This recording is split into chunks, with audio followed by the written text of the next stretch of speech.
make it tonight, but if we could make sure that's on there in the future. Yeah. Yeah. I do Yeah. want to make an additional thing on the agenda. It should be also like on every agenda, should be other business before adjournment.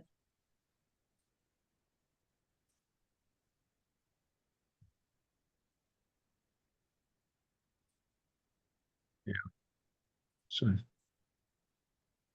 yeah, I think we were just going by what was in the past. I'm not really sure. So yeah, this is a work in progress. So, So, We'll so, make our- so we should add for tonight's agenda, okay. other business as well. Okay. Anything else anybody sees? Okay, with that being said, could I get a motion to adopt as the agenda as we've amended it? Somebody? I'll make a motion. Who's that? Steve. Steve, okay. Get a second? Tiffany, I'll second. Okay. Any more discussion? Okay, all in favor, say aye. Aye. Opposed, nay. Aye. Motion carried. Okay, officer reports. Chairman's Bret, report. Yep. do you want to do roll call? Oh. Oh, okay. All right, I'm here. Tiffany's here. Nathan? Nathan? Well, he's Anybody? muted, so Here, he is here, muted. here. Okay. All right, Tim? Yeah, here. Jilann? Here. Heidi? Aye. Steve? Here. Katie? Here. Matt? Here.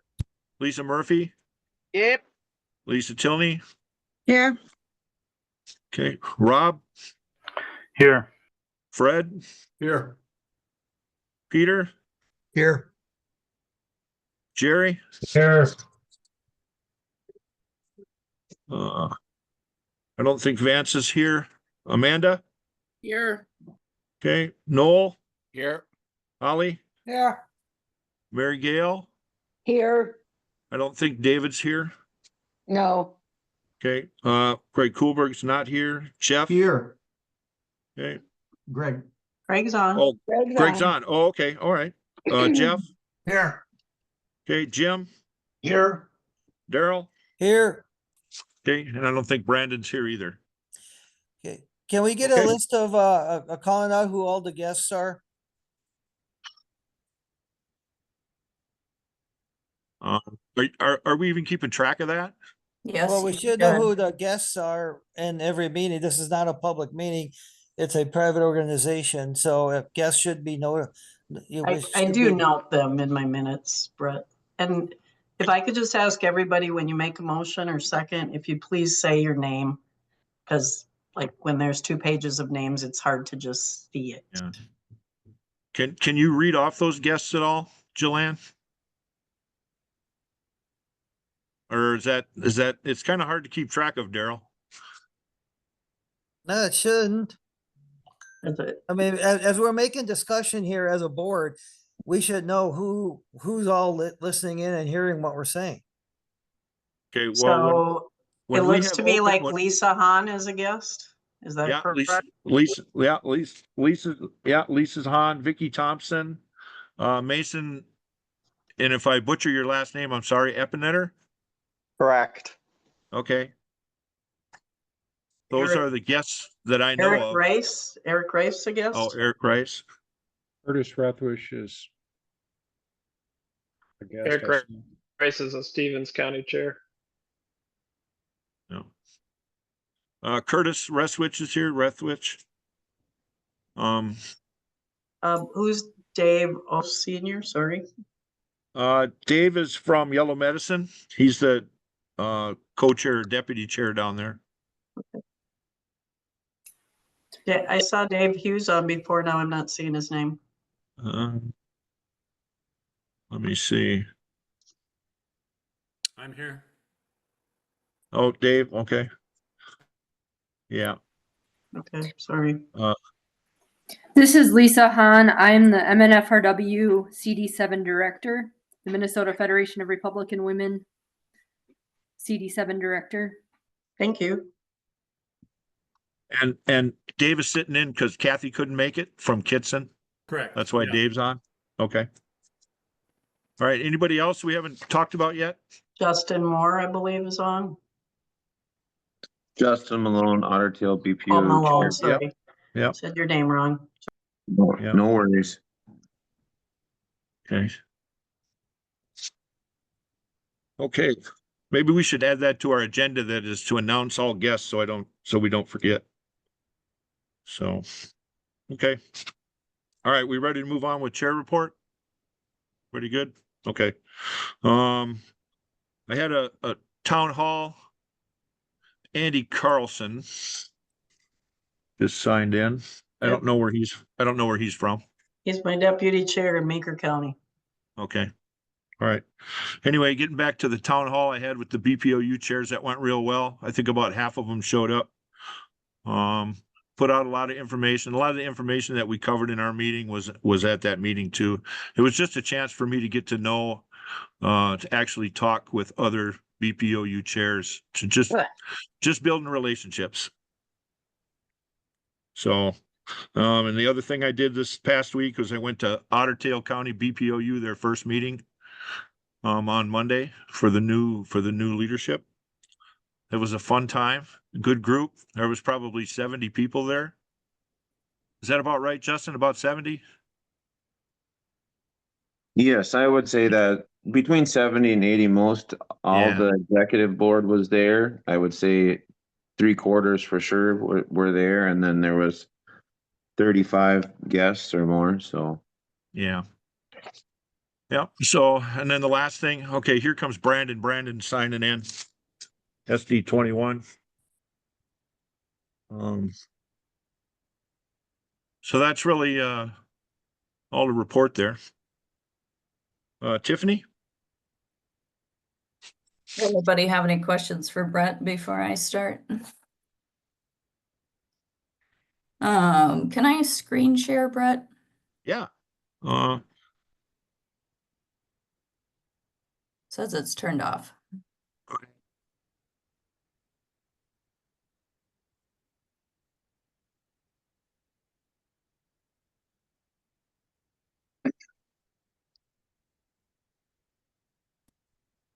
Good.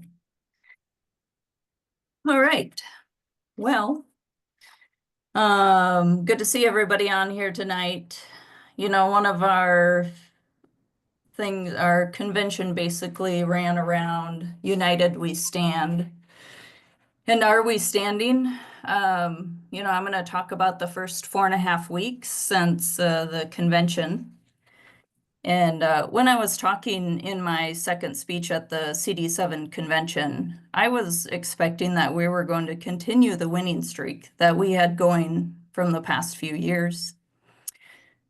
The first 4.5 weeks has been very disappointing, to say the least. The official Facebook and website has been used to attack myself and some of the others on the board. There has been threats of board members being removed without due process. There have been threats of going on social media again and on the radio. There have been violations of the CD7 Constitution and bylaws on multiple counts. In our bylaws, Article 1, Section 1F, while it says that the board chair is the official authorized spokesperson, it has always pertained to situations if the district is contacted to do a statement. In Article 2, Section 1B, the Communication Committee is responsible for the messaging from the district, including but not limited to social media, letters to the editor, and press releases with the approval from the chair, and may implement policies to ensure public communications are in line with the party platform and goals and not that of any individual. The press release posted on Friday, April 11th to the website and Facebook was not from the Communications Committee, as we really don't have one. It went against the bylaws. Many alterations have been made to the website. that were not approved by the Communications Committee, again, against the bylaws. The chair of CD7 does not appoint committee members per Article 2 and 3 of the bylaws. Trying to remove CD7 executive members from the committee without the correct process per Constitution, Article 5, Section 6. The use of poor judgment on social media postings has drawn negative attention and posted information. The Democrats can use it against us. How are other Republicans supposed to take CD7 serious when this stuff happens? When we draw negative attention like that, we are less effective in winning elections and is negative for any Republican candidate.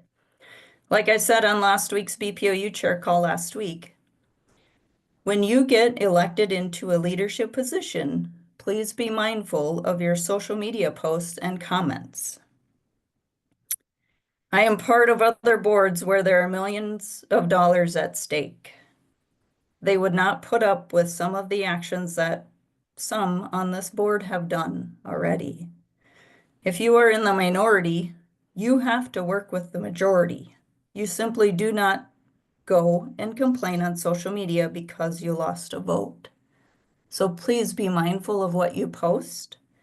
This has been the last 4.5 weeks. I have spent more on emails and phone calls that I would want to admit. And it's not in the mindset of productive work, let's say. So I really hope we can get serious about winning elections in 2026. And as we see in the picture of winning from where we came from and where we were at the last CD7 convention. So with that, if anybody has any questions, otherwise I'll turn it back to you, Bret. Ron Kubel just signed in. Thank Yeah. you. I have a question, Tiffany. Sure, Noel. This is Noel. You know, for my getting SD10, what is it called, director? Yep. And this is a question for Bret too. Bret had to call a meeting. People had to vote for me, and you had said, Tiffany, I'm not authorized to vote until there's a meeting and I'm elected, and Bret calls it and it's signed. Yet there's 2 directors have told me they're on this board and nothing like that was ever done. They were just appointed. So, and if I'm wrong, I will stand corrected. But why is it that this is required of me, but there's no documentation that's required of any other board member? I believe we are going to cover that under new business number 7G. No, the Senate District Directors. Okay. Yep. But thanks for asking.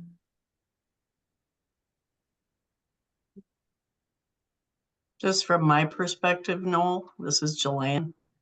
The original document that was submitted was in a draft form. And that was why I pursued that until you had your meeting on April 17th, you weren't allowed to vote. And now we should really be voting for you as an executive committee tonight. I think we're planning on. No, my question is, my understanding is my appointment was done by the Constitution, but it appears that it was different than a lot of other members. And my question is, if mine has to be done by the Constitution, how come not everybody's has to be done the same way? We'll Okay. go over that a little We'll go bit. over Okay. it in the Senate District Director. Yeah, because the Constitution and bylaws have changed over the years. So we'll go over that. If you want to hold that question. Sure. Okay. Thank you. But Nathan.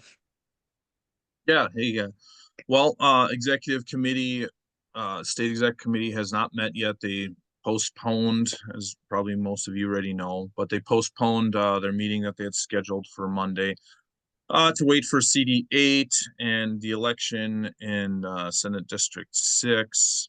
And it sounds like Alex has some plans for some training session that he wants everybody to be there in person. So we're going to try to do that hopefully here in May.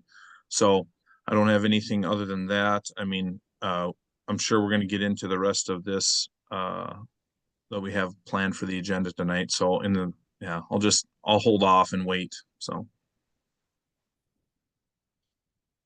Okay, any questions for Nathan at all? Okay. Treasurer's report, Tim? Yeah, good. Can I, there we go. I can share here. Share. All right, so this goes through business today.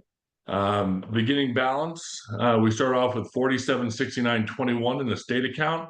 Made a deposit from Square. That clears out the Square from all the convention, from all the convention stuff of 173339. Had payments of 761.25, leaving us with an ending balance of 5741.35. Pretty quiet in the federal account, 1703 spot 16, with deposits again from Square. That happened on the 31st. My apologies, 1670. Payments out to the Hinckley Retriever Club for the use of the handheld radios that we had during the convention for $40, leaving us with 18,673.16. Grand total 24,414.51. I'll just bring to the attention that the one payment that was made out of the state account, 761.25, that was written out to myself for reimbursement for the expenses that we incurred through Wix. Over the past several years, I've personally paid for our Wix and for our Zoom account. That has now changed. I ordered debit cards that are linked to our federal account and to our state account, one for each, and I've made the transfer over now so that all payments will come directly out of those accounts. We can also use them instead of writing checks for things like lawn signs and things like that, instead of writing checks every other week like we've done in the past. So I think that'll come in handy, and we'll leave a lot of the pressure there, but just wanted to bring attention to that.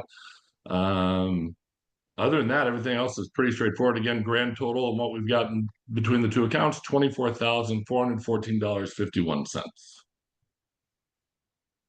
I'll just add one thing to that. So I was able to get over to the Bremer Bank and get on the account. And then Tim and I had to re-sign paperwork on that, so. Yeah, good point. We got that taken care of, what, Tuesday? Yeah, Tuesday, Wednesday, one of these days. Yeah, Tuesday, I think. Yeah. Yeah, so.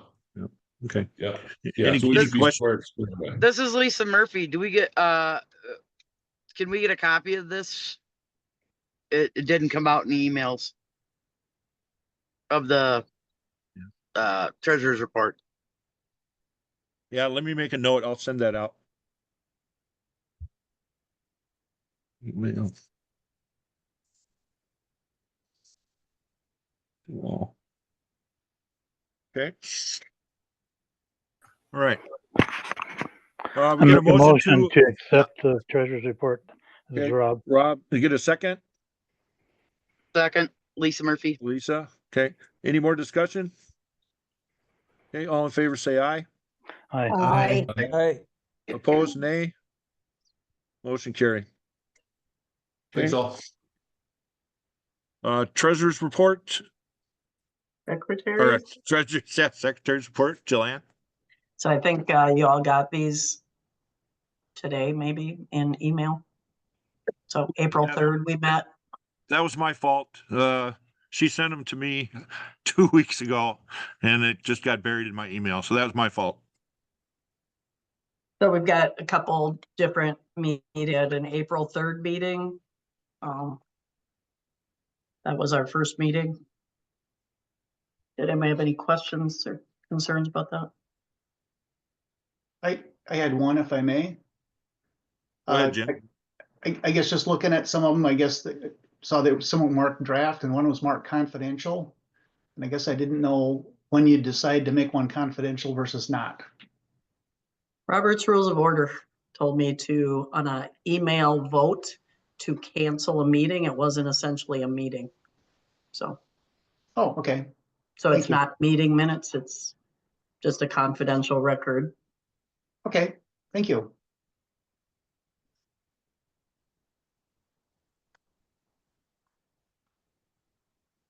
So do you have a motion for the April 3rd meeting minutes? So moved. Second, Jim, Heidi. Heidi. Any discussion? All in favor, say aye. Aye. Opposed, Aye. opposed, nay. Motion carried. Go ahead, April 9th. April 9th was our special meeting where we discussed the statement. That's pretty straightforward. Get a motion to approve those minutes. So moved. Greg, Second, Second. Mary. Mary, Yep. any discussion? All in favor, say aye. Aye. Opposed, Aye. nay. Motion carried. Okay. And then again, April- like the email, it's just a record. I don't know that it requires an approval. You can if you would like to. I guess just, yeah, for posterity, probably, yeah. I move we approve this. Rob, Is that Rob? Okay. Second, Lisa Murphy. Lisa? Okay, any more discussion on it? Heidi? Any more discussion? that was Lisa Jilann. I got an LO after her. Thank you. Okay. All right. All in favor, say aye. Aye. Opposed, nay. Okay, motion carried. All Thank you. right. The thing that we had under unfinished business was Red Lake. I had to move it to the 17th. Excuse me, Brett, could I Yes, sir. barge in for a second here? This is Yeah, Pete uh-huh. Belega. Go I've ahead, Pete. noticed on several of these votes, there have been people who have voted nay. We need to make sure we get the names of those people, and there needs to be a record of their negative vote. I don't believe there's been any nays. I think we're just coming in late. No, I heard twice I've heard people say nay. I usually say yay, Well, but you know, Okay. if I'm mistaken, I Maybe we stand need to move corrected, to but, roll call on these. yeah, but- if that's, but- yeah. but that's if somebody does, we just need to make sure we note who they are. That's all. Okay. Yeah, fair enough. Brett, Yes, sir. this is Fred. Just as a follow-up on that, I think if we could have like a roll call vote, and then when it comes to the leases, now we've got 3 leases on here, two of whom can vote. Okay. You can just call me Murphy or Murph. That's what everybody calls me anyways. I think it probably is just best if we do roll call. Okay. All right. Okay, unfinished business, the Red Lake thing, I had to move that to the 17th because that was, it's opener weekend and the week before is opener and Mother's Day, so I had to move that one to the 17th. Please explain the Red Lake thing. Well, they dissolved, so I'm meeting with those people to see if we can reconstitute or how they feel about it. I just want to go up there and meet and talk to them and see if we can get them back on board. I talked to Deb Whalen and she says, anything in May is a hard sell because of planting. Just thought I'd pass Yeah. that on. Yeah. Yep. So.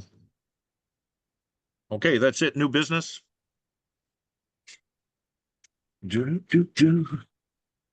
Brett?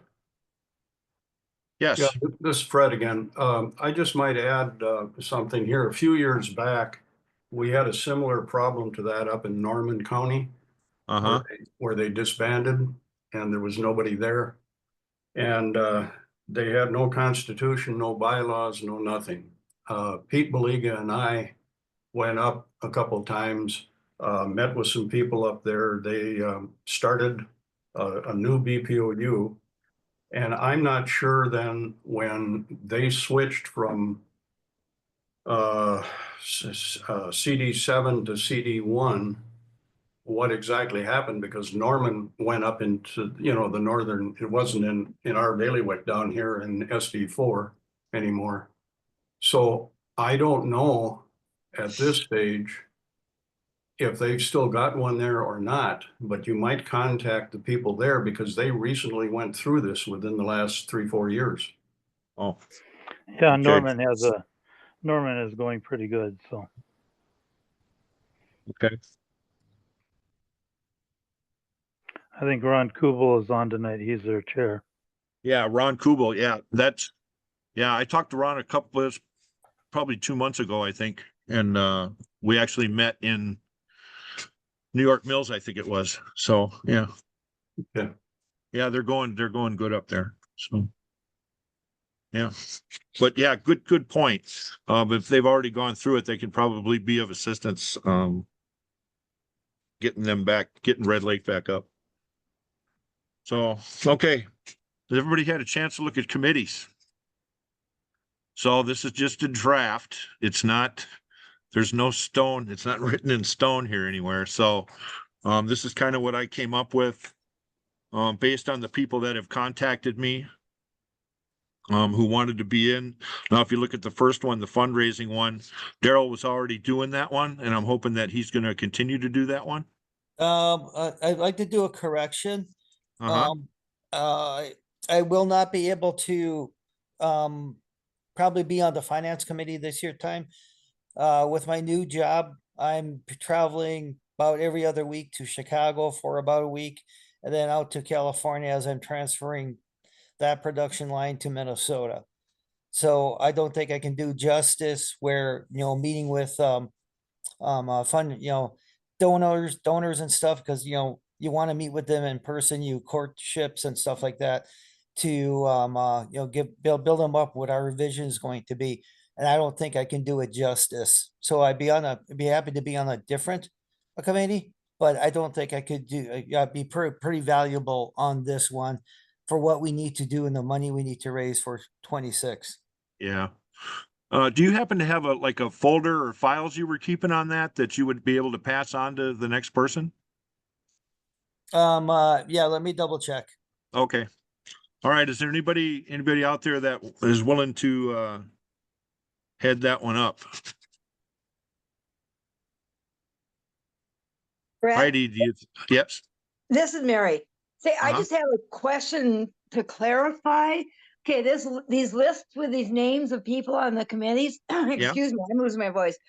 These lists, are these people you want on the committee, or are these people that you're putting up for us to vote on as the chair of those committees? No, I left the top line would be for the person, they're part of the executive committee. So I Okay. thought that maybe somebody from the executive committee should chair those committees. And like I said, I just put the name in there based on what people had told me that they wanted to be on. Okay. And some of them I just filled in. Okay, So- my understanding is the CD7 chair appoints the chair of each one of the committees. And then the chair of that committee appoints their committee members. Is that not right? I think the chair is then approved by the exec committee. Yeah. The committee chair appoints the people to be on the committees. It's in Right. Article 2 of the bylaws. Right. So we should be appointing, he should be putting up and appointing his chairs of each committee for the executive committee to vote on and approve those, right? Yeah. I'm looking at First. Article 2, and it doesn't say in there, or I'm not seeing it, where the chair of the committee would appoint those people. I guess I'm not seeing that. If you could point that out, somebody? Was it in the bylaws? That's where I'm at. I'm in the bylaws, and Article 2 is the committees. The standing committees for 7th CD shall be fundraising, communications, BPOU support.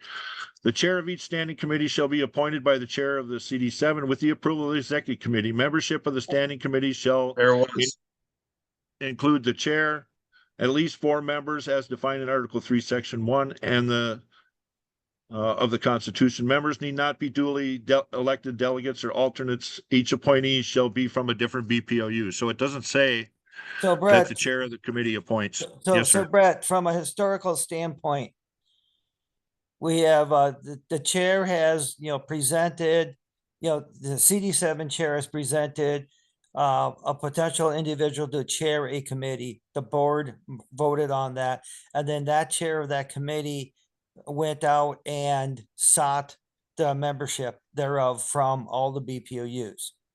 So that's how we have done it historically. Okay. Well, like I said, I just plugged in names based on who sent me that they wanted to be on different committees. So If I didn't raise my hand, but if I could go on, my memory is, because I remember still being on Candio High, we always took back the suggestion, if anybody wanted to be on committees, please get a hold of anybody, like for me on the CD7 board, please get a hold of me. And then it was suggested if they wanted to be on committees. So I didn't think it was necessarily the chair of that committee, but people from like Candio High, they wanted to be on a certain committee, like resolutions. And then that information was given to, I believe, Craig Bishop, because I know one of our gentlemen was on resolutions. But I could be wrong, but that's the history that I've taken back to Candio High County. So Heidi, yes, Craig would provide names of people who wanted to be on the committee, but it's still the chair of that committee that would reach out to those individuals and any other individuals that may have shown interest. It was not the chair of CD7 that appointed them. It was just a pass. That's all. all right, Fred, you had your hand up first. Yes, thank you. Just in passing as to when you were getting into this feature, if I understand correctly, Daryl is not going to be able to be the chair because of work commitments. And if we're looking at having somebody who's on the executive board or an officer, according to your list here, then that would elevate Heidi to be the chair on your list. Ask for a volunteer, because that's a pretty intense group, I think. So yeah, so that would be just going by what you've put down with the excuse me, with the names there. Tim Nanson would be on, just like you said, in an advisory capacity. The only other individual on the 6 that you've got listed, or 5 you've got listed, that's on the board is Heidi. like I said, those are the people that had said that they were interested in those positions. And I was just going to give Daryl, if he wanted to continue doing that he would be able to do that. So if there's somebody on this, on this call on the board here who wants to step into that and volunteer, that would be great. Anybody? I would love to be on that committee, as I sent an email to Bret, but as far as taking on chair with my job, the way it is, it can get, difficult. Right. Okay. All right. Rob, you got your hand up? Yeah, I did. I've been honored to chair a few committees, and you usually end up with what you end up with for people who work on it. I know several here have worked on the committees as well. And Craig usually did a pretty good job of going out and shaking the tree and getting people to work on the committees. So it just, and one of those deals is, this volunteer organization, a lot of people want to come and make noise. Very few want to come and work. So we really appreciate those like Heidi who come and work. So. Jilann, you're next. Just wondering if there's anywhere for you to share what you're referring to. Are you talking to me? Yes. On what? Share what? Who these names are that are on these committees? Like, oh, you mean, like, the can you table? share the screen? Or no? Oh, You want to look at it, you're saying on the screen. Yeah, well, it might make this conversation easier. I don't know. Maybe not. let me see.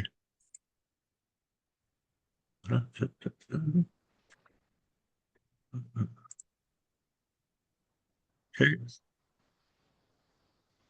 Can you see it?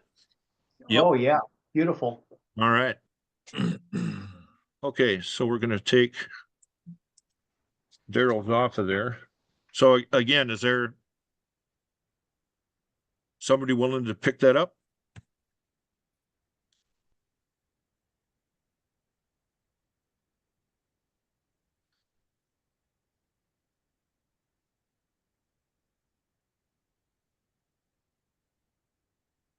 We'll work on it.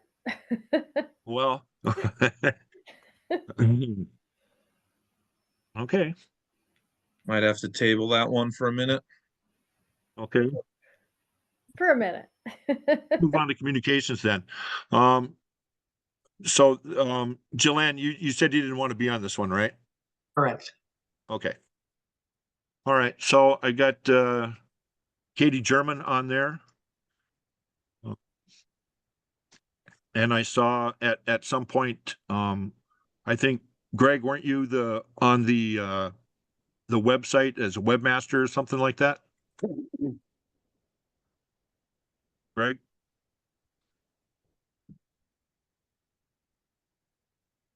Yeah, I was given access to it for a couple projects, but that was the long time ago. Okay, did you still want to be part of that, or Um, in finance and fundraising? yeah, Just kidding. I'd probably say no right now. Okay. All right. But I could probably help on communications too if you need someone else. Okay. But do you have any intention, Bret? Sorry if somebody else had their hand up, but are you going to recommend a chair that the executive committee is going to vote on, or? Yeah, well, I want somebody to step up and do it. So, I don't want to dictate. Can I suggest that we take these committee by committee? See if the person that we are asking is willing to chair, and then taking a vote as we go by committee, so we can get through this. Yeah. We'll come back to fundraising and finance then. Okay, so I put in Katie to be the head of communications. Can I get a motion? I'll make a motion to make Katie chair of communications. Okay. Get a second? Steve Boyd. Yep. Second, Lisa Tilney. Lisa T. All right, any more discussion? I got a question, Bret. Uh-huh. Who was it that posted the press release on April 11th to the website and to the Facebook? Yeah, authorize that. That was me. You did authorized. the website? I authorized it. So who posted it? Does it matter? Yes, it does. Why? No, it doesn't. Who posted? Let's have some transparency here. It does matter, Bret, because we're supposed to go through this process, right, of appointing and then approving a chair of each committee. And then they're not supposed to, so once they assume that role and they've been voted in, then they go ahead and then you can approve it, or we all approve it. Like, nobody's like, just be transparent who posted it. Okay. You directed Katie to post it. And Katie posted it? Yeah. Katie, are you on? Can you admit to posting that? I did as my chair asked me to do, yes. Do you know that you were violating the bylaws? There was no committees at the time. We can't just sit around and not do anything. There's things that have to be done, and we wanted to update to get the website. There was stuff on there from November of last year for the vote. The website was a disgrace. We made all kinds of changes to it, and that just happened to be one of them. So one, I take offense to your term saying disgrace. That's very unprofessional. And two, our Constitution's there for a reason.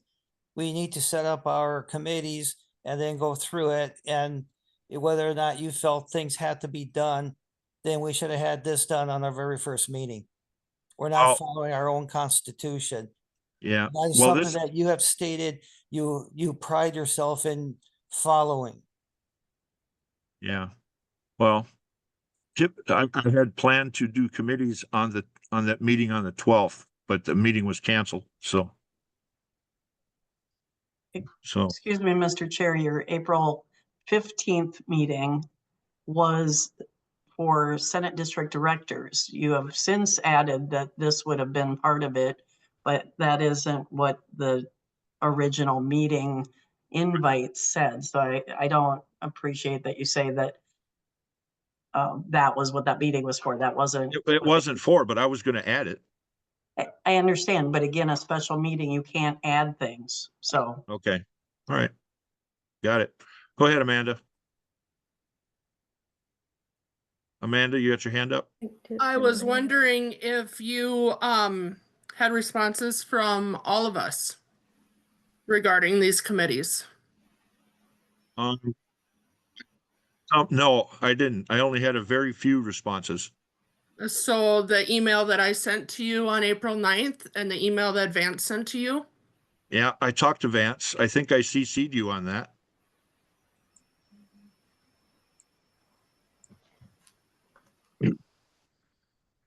Which committee was it that you wanted to be on? I was thinking that it would be nice to be on the BPOU support so that I could learn a lot more about supporting and helping these people with coordinating with throughout the state, you know, throughout our district here. Yeah, well, if you look at if you go down to BPOU support where it says SDDA, so most of the SDDs are co-chairs. So I have SDDA under BPOU support, and I have it again under credentialing. So I didn't want to write out 20 different names to each one. I just say between the SDDs, figure out which one you want to be on. You're getting off track. We got to get back to communications. That's down at the next one. Okay. All right. Any more discussion? Yeah, there's 3 and probably 2 now. Bret, you can take Heidi first. Thank you. So as far as communications goes, are we just talking about website, Facebook? Because basically the only thing that I recognize or come on for is possibly seeing Facebook. Okay. With that being said, in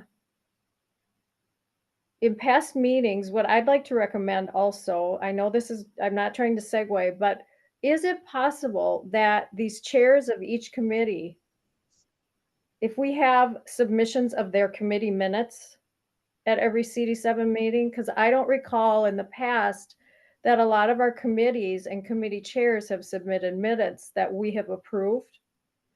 That might help. But in past history, have we approved every single posting on social media? Now, I'm just asking, is this something that we need to approve or just certain subjects? Because I've just been told that a lot of our social media contacts were blocked.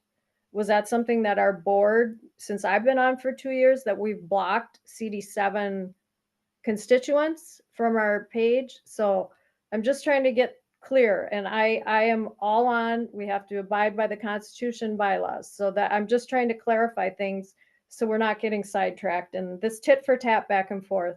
So that's all I was asking.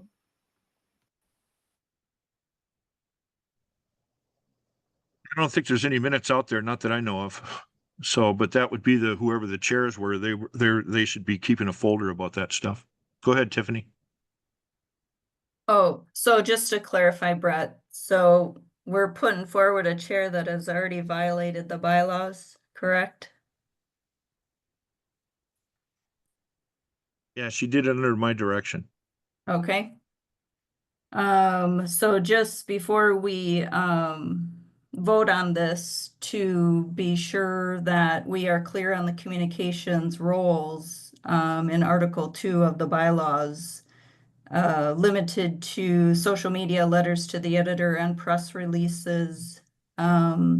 Ensure public communications are in line with the party platform and goals and not of any individual. There may be some on that that are listed on that committee that have actively worked against endorsed candidates, just to point out. Do we have anybody on that committee that knows how to work the Wix email system?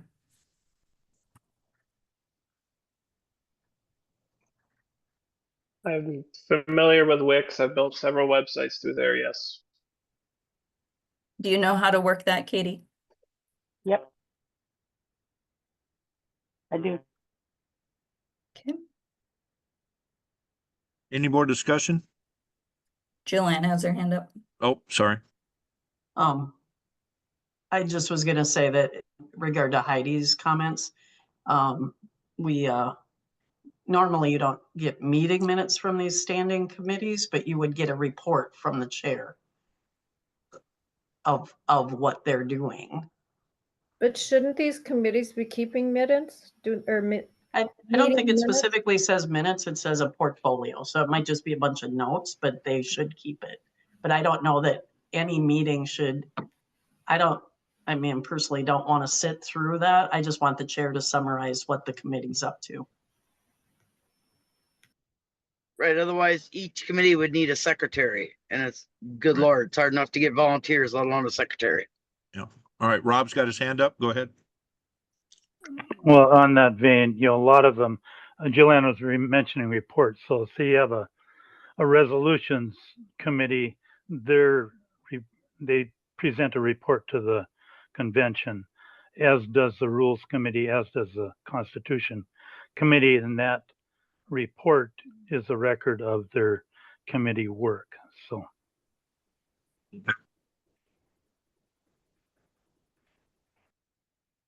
See anybody else's hand up?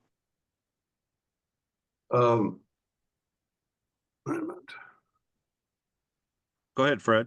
Yeah, I've got a couple of questions here which pertain to the procedure we're going to be using. If I understand correctly, you are not in the process of appointing a chair. You're asking for volunteers to come forward to be the chair. Is that correct? Yeah. And then who picks? You've got some other names here. Are those also people that have volunteered or that you have picked? They have volunteered. These are volunteers. Okay. Because I had solicited for volunteers for everybody who wanted to be on it. I put it out in the chair meeting as well, the town hall that I had with those folks. Okay. I'm just throwing out a couple of scenarios here. A number of years ago in Clay County, we had an incident where an individual posted something on social media, and it caught the eye of the national media. And it was a stupid thing to do. It was embarrassing. We issued a correction, and as far as we were concerned at that point, the matter was done. Although once this stuff hits social media, it never dies. It keeps popping up occasionally afterwards. In that incident, it was I was chair at the time, and I viewed it as a mistake and an accident. I didn't delve out any punishment or any kind of correction other than we did set up a communication committee, and trying to have more than one brain that this stuff got funneled through. And then it was issued that way going forward. Now, my question is this: if there is a similar problem to this, and if some correction has to take place going forward, For the scenario, let's say it's the chair, are the other people then there permanently through the next 2-year cycle, or are they tied to the chair? I don't know. Do you have a question or do you have a comment about that? Rob, do you have a comment about that? Not about that, something Oh, else. What's that? okay, then hold on. I guess, Fred, I don't know the answer to that. Okay. Because I can see the pros and cons on both sides. Yeah. And I guess the fairest thing to do at this point in time would be just to say we'll cross that bridge when we get there, if it happens. Yeah. Yeah, I don't think there'll be any more incidents like that in the future. Go ahead, Rob. Well, I'm in Roosevelt County, and at one point, Pennington County posted a very, very nasty post about Roosevelt County. Now, my question and Katie German was in charge of it, was the one that posted it. Now, my question for Katie is, are you going to be posting nasty posts against CD8, or, you know, if you No don't more, like, no more posts are going out without, no posts are going out without my approval, period. So. my question was to Katie. Oh. What post are you referring to, and how do you know I was the one that posted it? There's like 4 or 5 of us that are admins No, it was you. on my own personal page. Katie, you've done it. I'm asking, are you going to continue? I don't know that it Just really don't- matters what I say, because It does matter. you've already called me a liar, so everybody thinks that I'm a liar. So if you can show me what I posted and tell me, then sure. No, But the question no, is, are you going to do it again? As a spokesperson for CD7, I would not do that. Okay. On my own personal page, if I had an issue, that's an entirely different thing. But I would still be careful on that. Mr. Chair, I have a. Brett, do you want me to raise my hand? No, go ahead, Jilann. Like that comment, Katie, is exactly what we're asking about. Like you're speaking, whether it's a personal page or not, you're speaking on behalf of CD7. And you need to be respectful of that. I believe my last comment was that I would be more respectful of that. Yep. I'm just saying that my personal page is different and is not ruled by CD7. But I would definitely be more I would just say when you're an elected person by your constituents in CD7, that it's a solid no.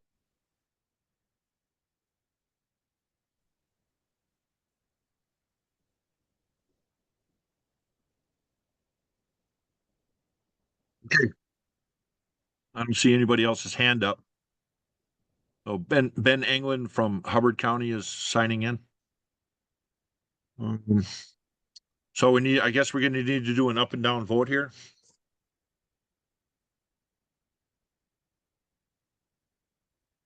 There won't be any negative stuff coming out against anybody on our website or Facebook. I think that lesson has been learned. So I have a question about the if the communications team, the way I see it, so is it all still being approved by the executive committee or by the chair then? If the communications committee has decided they're going to do something and they must have access, shall be responsible for the messaging for the 7th congressional district. Subject to the approval of the chair. Okay, there you go. Yep. So nothing can go out. Nothing can go out. So, right. Yeah. Yep. Okay. All right, Holly, you got your hand up? Yes, just to follow up with, and I know that post has been taken down. But the other reassurance I would like to have is that board members aren't named in votes.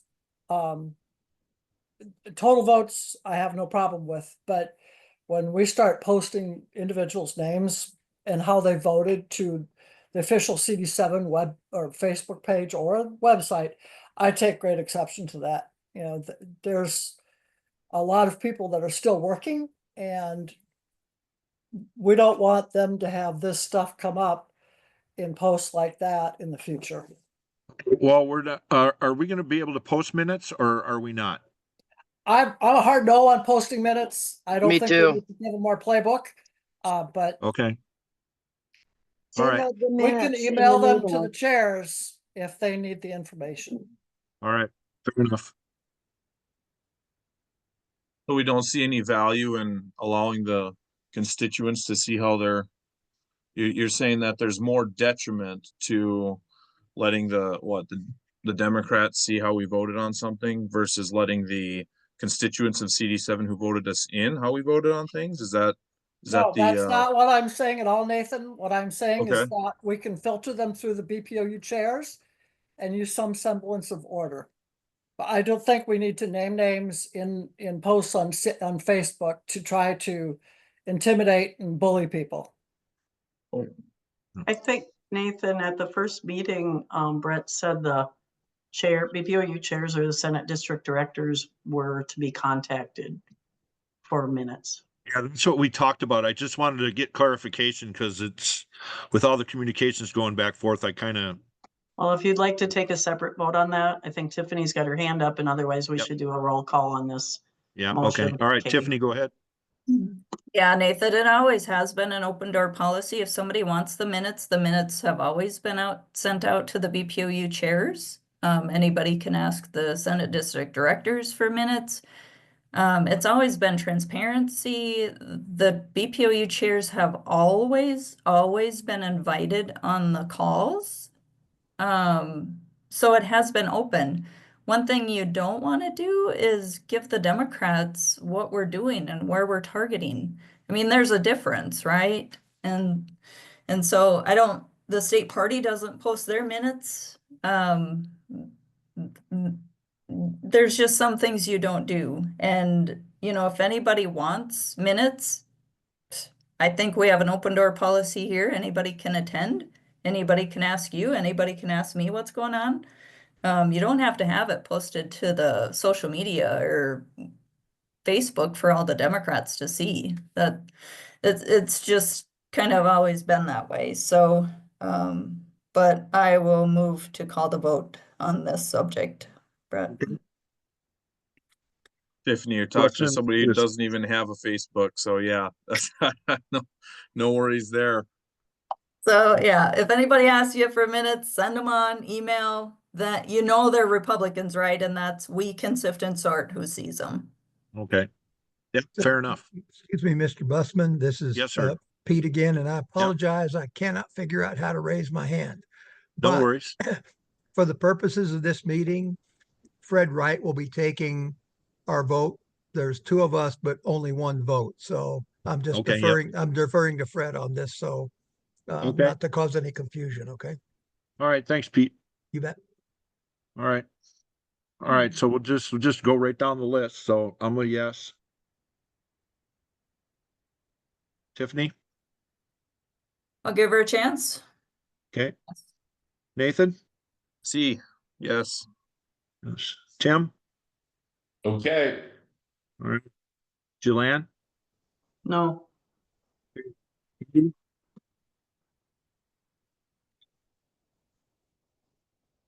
Heidi? Aye. Steve? Yes.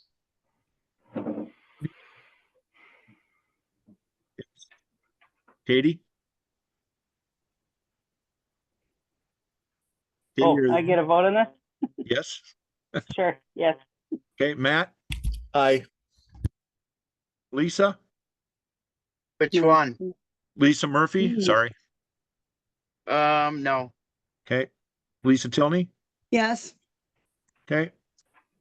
Rob, Who? Rob,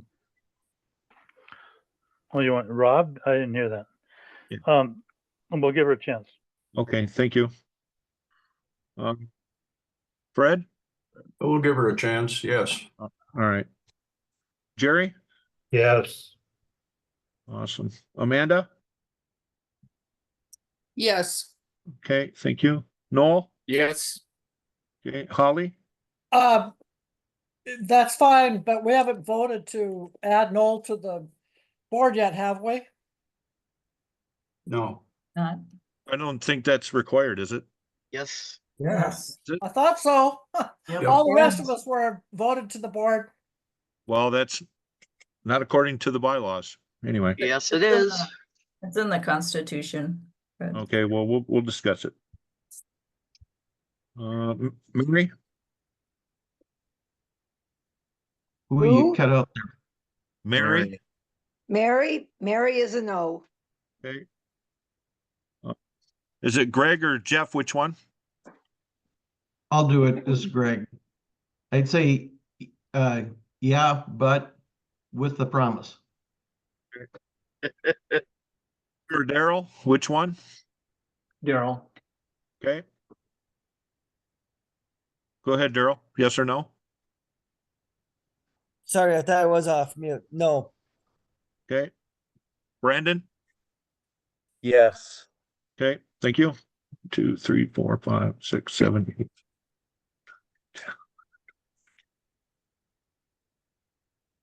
You got 17, Jilann? Is that what you have? 17 yeses? I'm sorry, I got 16. 16? Okay. All right. Katie's communications chair. How many no's? 4 no's. It'd be 4 no's. We have 21 voting. Well, that's 16. Or yeah, my fault. Yeah, right. 20, 16 and 4. Yep. Okay, BPOU support. Steve's got his hand up. I don't know. Oh, Steve, go ahead. Well, it sounds like we better figure out the Noel question before we move on to any more votes. good point. Okay. Okay, we'll settle it. I make a motion that we affirm Noel Collis's appointment as director of SD10. I second. Nathan.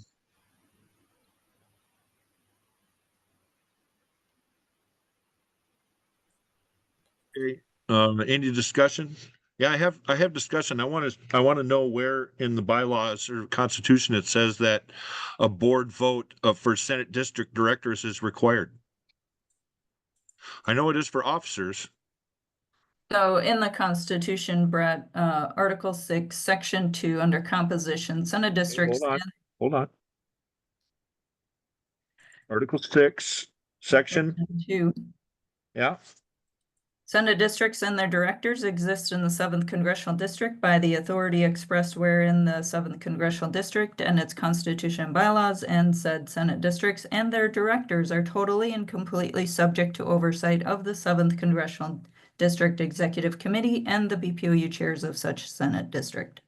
Yeah, and it doesn't say, the bylaws clearly says that I'm authorized to convene a meeting of the BPOU chairs in the Senate district within the 7th Congressional District, and with a majority vote of those chairs, appoint a Senate district director. You bring That's that with back. the vacancy. Yeah. Huh? And you bring it back and we vote on it. Where does it say that? The word of completely subject to oversight. Yeah. Well, that's Bret, this is Fred. Yes, sir. If there's a conflict between the Constitution and the bylaws, you go to the Constitution. Yeah, I know that. Article 10, the Constitution prevails. Yeah, I understand that, but it doesn't say anywhere where the board has to approve it. by the authority of the board. Does it mean that to you? Continues. That's what we've done in the past. We followed the Constitution. Yeah. And I agree, we should follow the Constitution, but I don't see in the Constitution where it says that a vote of the executive committee has to be done. I By don't see it. authority of the board. I'm wondering, it sounds like interpretation here. Hey, Brett, this is Pete. Can I interject something here? Yes, sir. I was on that committee that rewrote this stuff. And I can tell you from the basis of what our intention was, it was that everything would be approved by the board. That's why we use that language, okay? That it's to be approved and it's subject to the authority of the board. I mean, we expect that people are going to make recommendations, that they'll come forward, that the chair will make recommendations, and that, different committees will ask for things. But because this is the Constitution that we're going to operate under, we wanted the board to make sure that they had authority for approval of these folks. So anyway, that was discussed and hashed and rehashed many times. And I can just pass on to you, that was the intent, is that it was all subject to the authority of the board. Okay. And I would say that when we get to Constitution and bylaws, that committee, they put that language to make it more clear. So there's no room for interpretation, because it can go either way. So, okay. Any more discussion? Do we need to do an up and down vote again? Yep. Okay, Bret, yes. Tiffany? Yes. Nathan? Yes. Kim? Yes. Jilann? Yes. Heidi? Aye.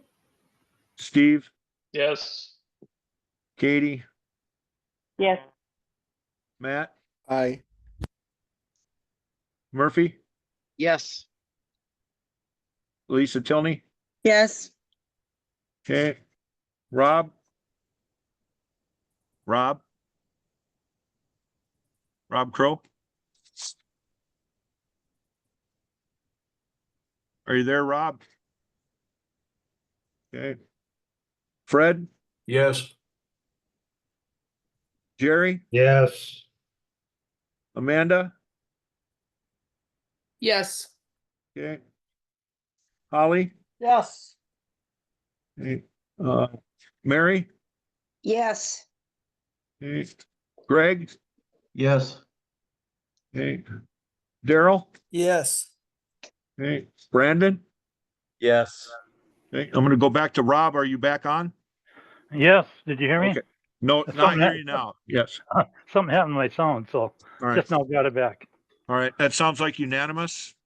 Do you have that, Jilann? Is that what you have? Yep. Okay. Unity. All right.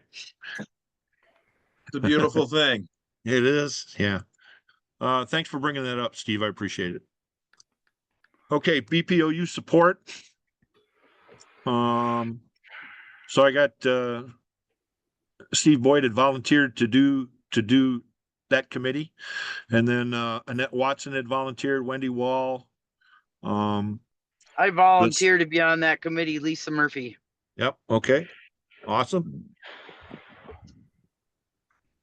Mr. Chair, I know I'm not a member of the committee, but I'm just gonna say I would volunteer as well.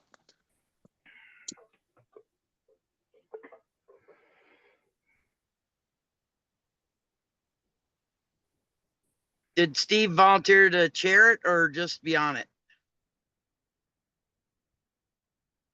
I think he volunteered to chair it.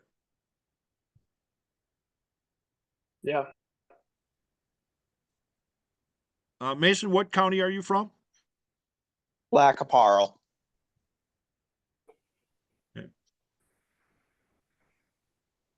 Okay. I And don't then, know like if I it said, matters here, Bret, but Tony Bowney from Douglas County had expressed interest in being on that. I don't know if it matters at this point, but Tony, Bowney, B-A-U-N-E, what county is he from? Douglas.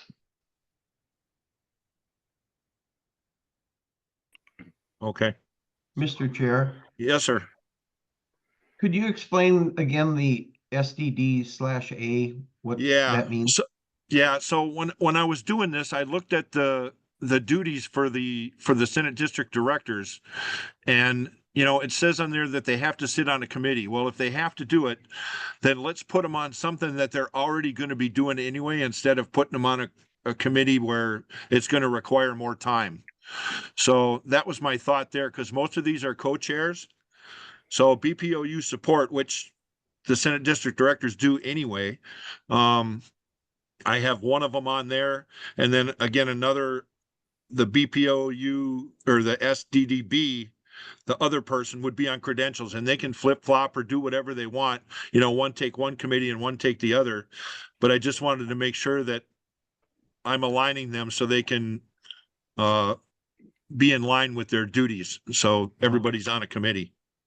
Okay, so the A and B just separates the two tasks or the two committees then? Correct. Yeah. Okay. So you guys Gotcha. can choose amongst yourselves which committee you want to be on. But just that you would let the chair know, and then let me know too. So, or the chair, just let the chair know. I'll talk to the chair. So no worries.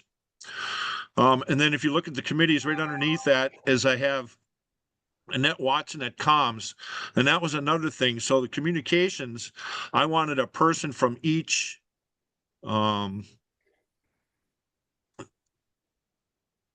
each committee would have a person who was on the comms committee. So then the chair from that committee would not have to go back to have another meeting with the comms people to get whatever message they wanted done. So that's why I did it that way. I hope that makes sense to everybody. Did they take meeting minutes?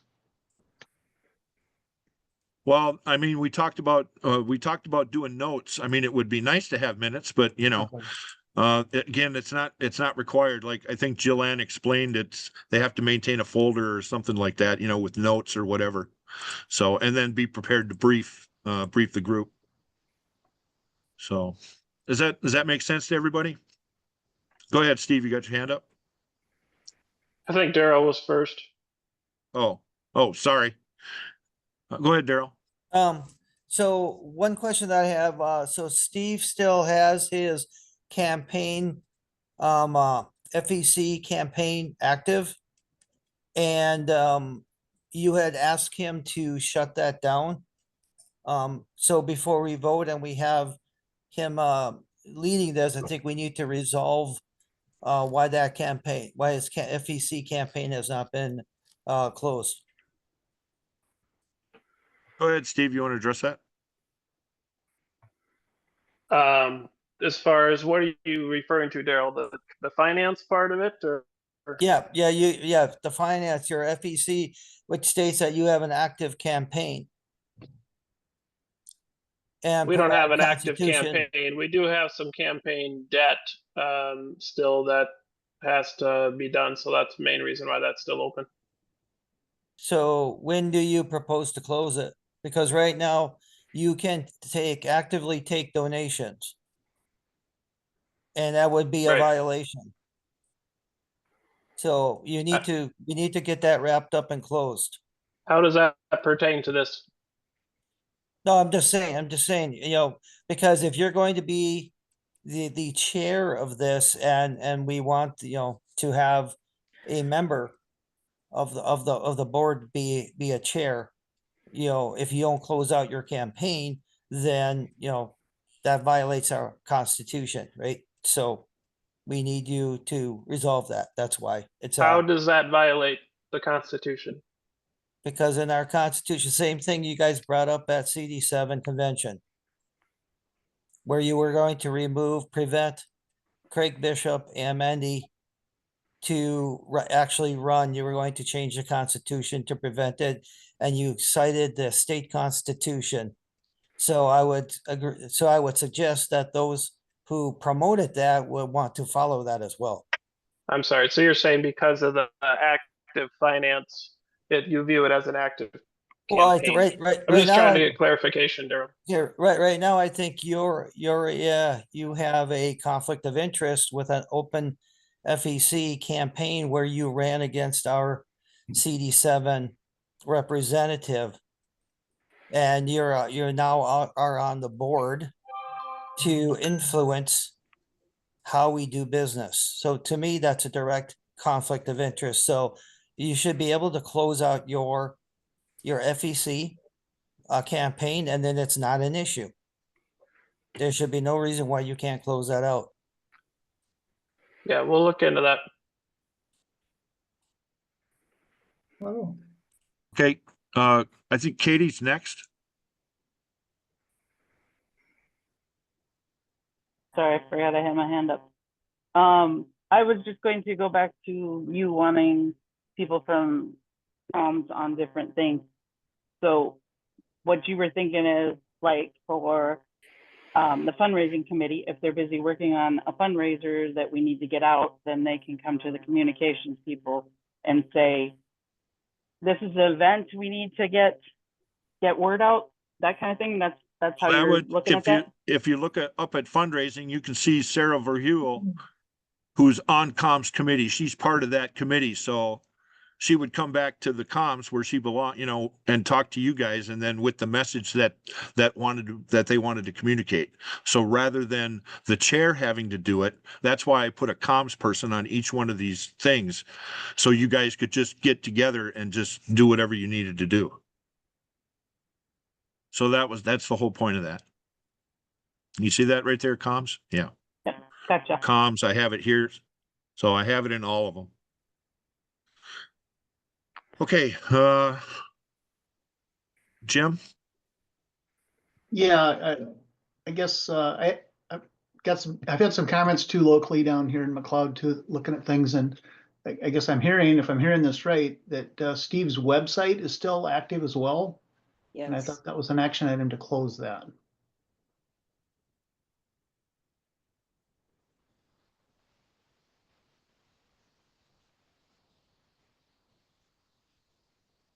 I thought it was at your direction, Bret.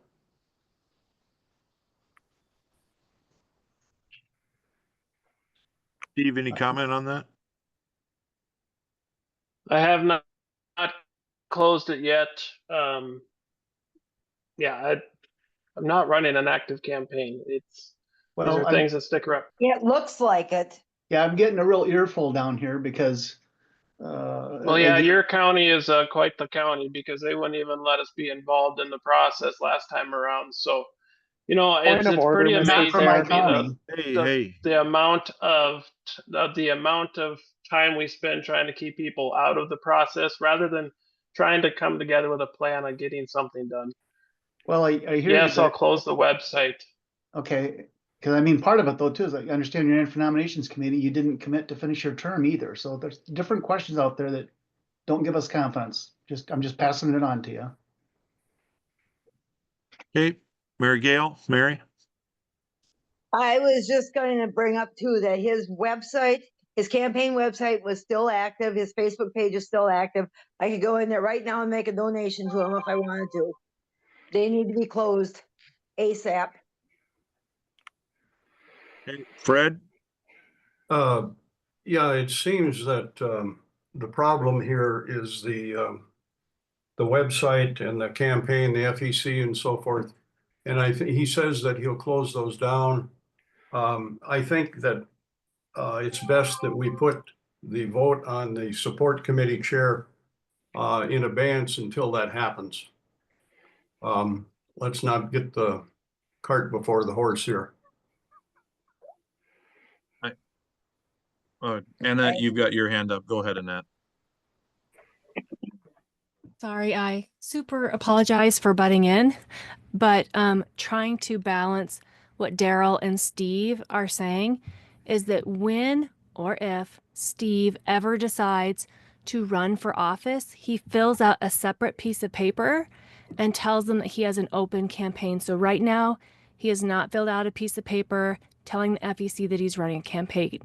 But when he opens, or when he opened in the past, this FEC, box of money, he can keep that open in perpetuity. If you remember Ted Cruz, that he went to court to try to get money that he had spent in the past.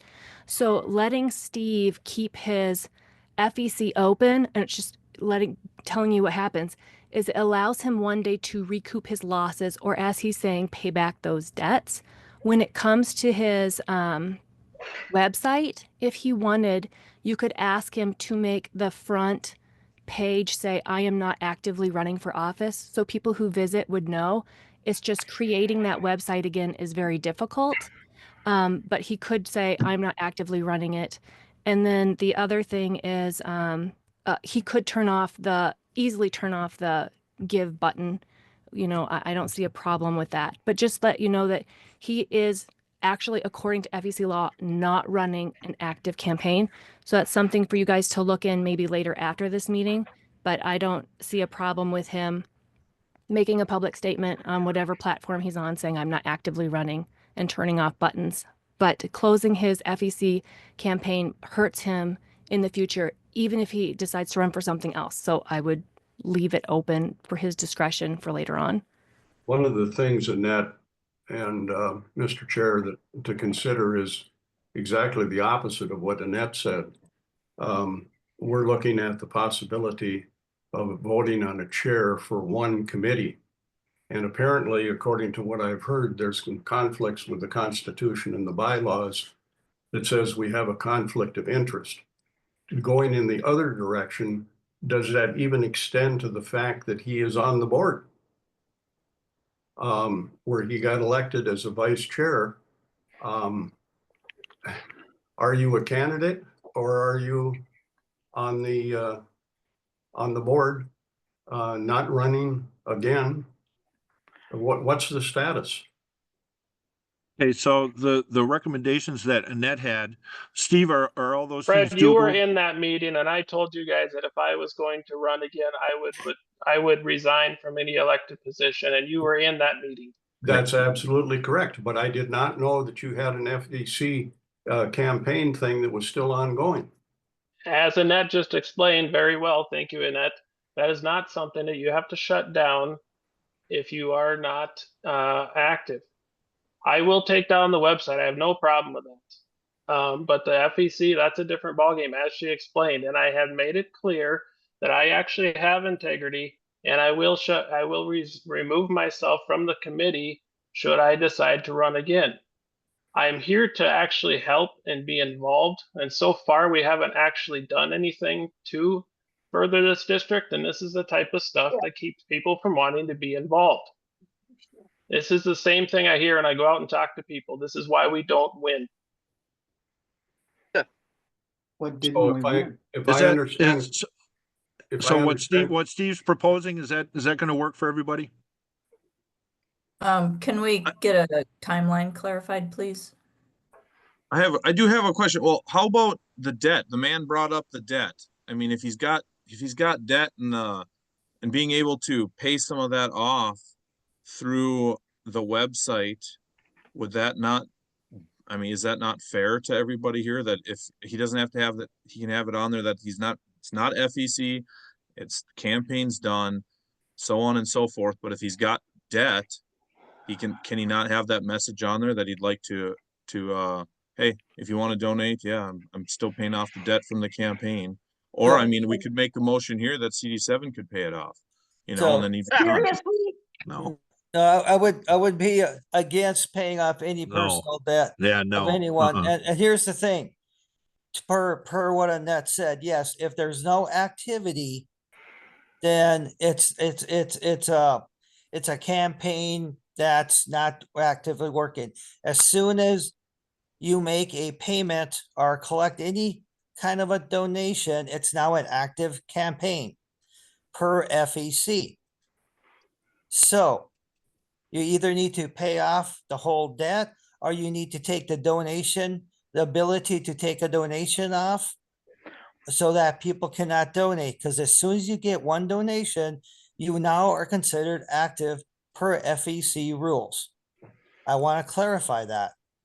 And that's why having them closed out, then no one has the perception that you are running a campaign and while being on the board, which is a conflict of interest. That's what I'm trying to avoid here. No one's trying to prevent anybody from running. And Steve, I take great offense to that because you're making lobbying accusations that you cannot back up. So Oh, I've let's been stop the dealing with this from the accusations. So let's beginning, stop Daryl. the accusations. Let's look at what we need to do here. And that's why I brought it up.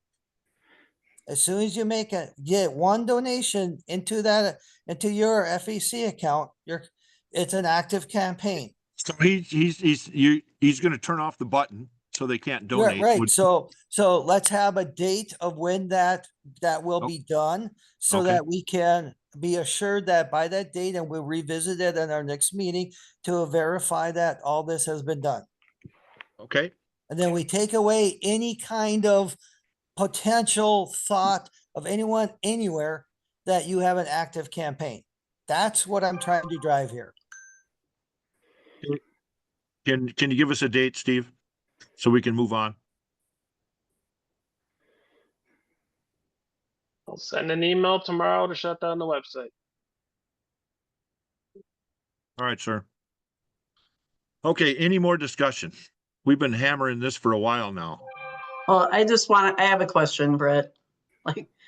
Like, did anybody even make a motion for Steve to be the chair of that committee? Like, we had a lot of discussion. I never got a motion or a second that I heard anyway. I would just motion that we table the chair of the BPOU support till the next meeting. No, I'll throw my name in as chair for the Okay. BPOU support committee. But this is Noel. I'd like to nominate Steve as the BPOU support committee chair. Well, second given what we just discussed, we're gonna, Did I hear a motion to table? yes. Yes. second. Second, Okay, up and down. Ollie, second. So we have two people who have all, who have. who Let's want to be- handle one first, Daryl. Like, Okay. can we handle the tabling of Steve Boyd as chair? Right. Okay. Non-debatable. What do you mean? So there's no vote? There's a vote, but you Oh. don't debate it. Oh, okay. All right, I vote no that we do not table. Tiffany? To clarify, we're voting to table Steve Boyd as chair of this committee? Yes. Okay. I vote yes to table. No to table. Nathan, was that you? It was Nathan. Oh, Yeah. yes. Yes. Yes, Tim? as a no. Tim? No, let's get it done. Yes or no, Tim? Sorry. What? It's a no. Yep. I'm a no. All right. Heidi? No. All right. Steve? No. Katie? Quick question, if we table, then do we continue to vote with Lisa or we hold up on the whole No, vote? then, well, we just have to table it and do something else. No, I'm a no. I tabled the vote of Steve. That doesn't, then there can be another motion for Lisa Murphy. Right. Right. And I was a vote for yes, like I made the motion, so yes, Right. table Steve Right. Boyd. So, I'm Okay, a so no. Katie was a no. Matt? I'm a no. All right. Lisa Murphy? Yes. Okay. Lisa Tilney? No. Okay. Rob Crowe? Yes. Okay. Fred? Yes.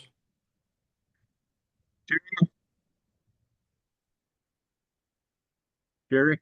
Yes. Amanda? No.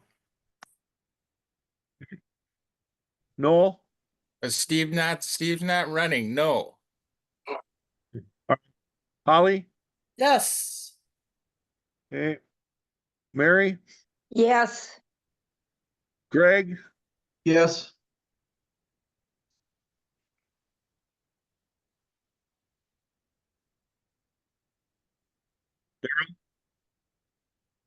Sorry, did you call my name? I vote to table, yes. Brandon? No. Okay, 1, 2, 3, 5, 6, 7, 8, 9, 10, 11. I have 12 no's. Is that what you have, Jilann?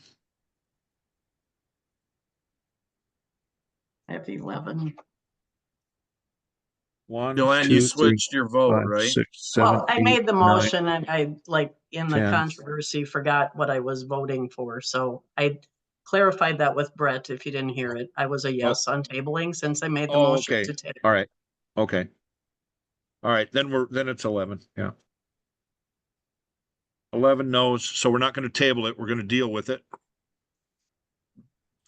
All right, so I moved Okay. to, yeah, But I what moved to was the call the total? question. What was the total? 11-10. No, it's 11-11. No, there's not 22. Yeah, There's there's 21, isn't 20. there? Well, I think somebody came in late, but Let's have clarification. Yeah, so Bret was a Well- no, 3. Nathan was a no, Tim was a no, Heidi was a no, Steve was a no, Katie was a no, Matt was a no, Lisa Tilney was a no, Amanda was a no, Noel was a no, and Brandon was a no. That's 11, right? Yes. Okay, Yeah, I've got 11 no's, 9 yeses. yeah, okay, All right, so then all we right, so moved it's to, not tabled, so we make a motion to approve Steve right, as the BPOU support chair. Is that what you had, Nathan? yes, that's what I had. All right. We get a second? Second. Who's second? Lisa Tilney? Lisa Tilney, yeah. All right.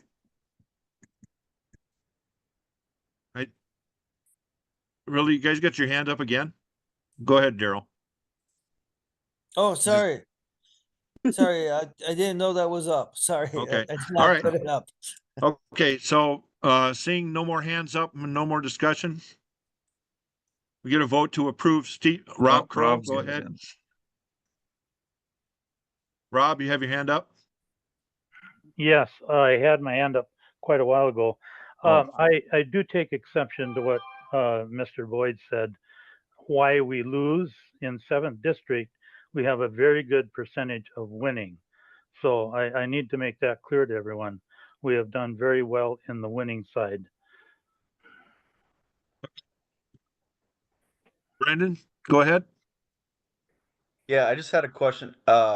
Steve, would you do me a big favor and describe explain who Tony Boney is?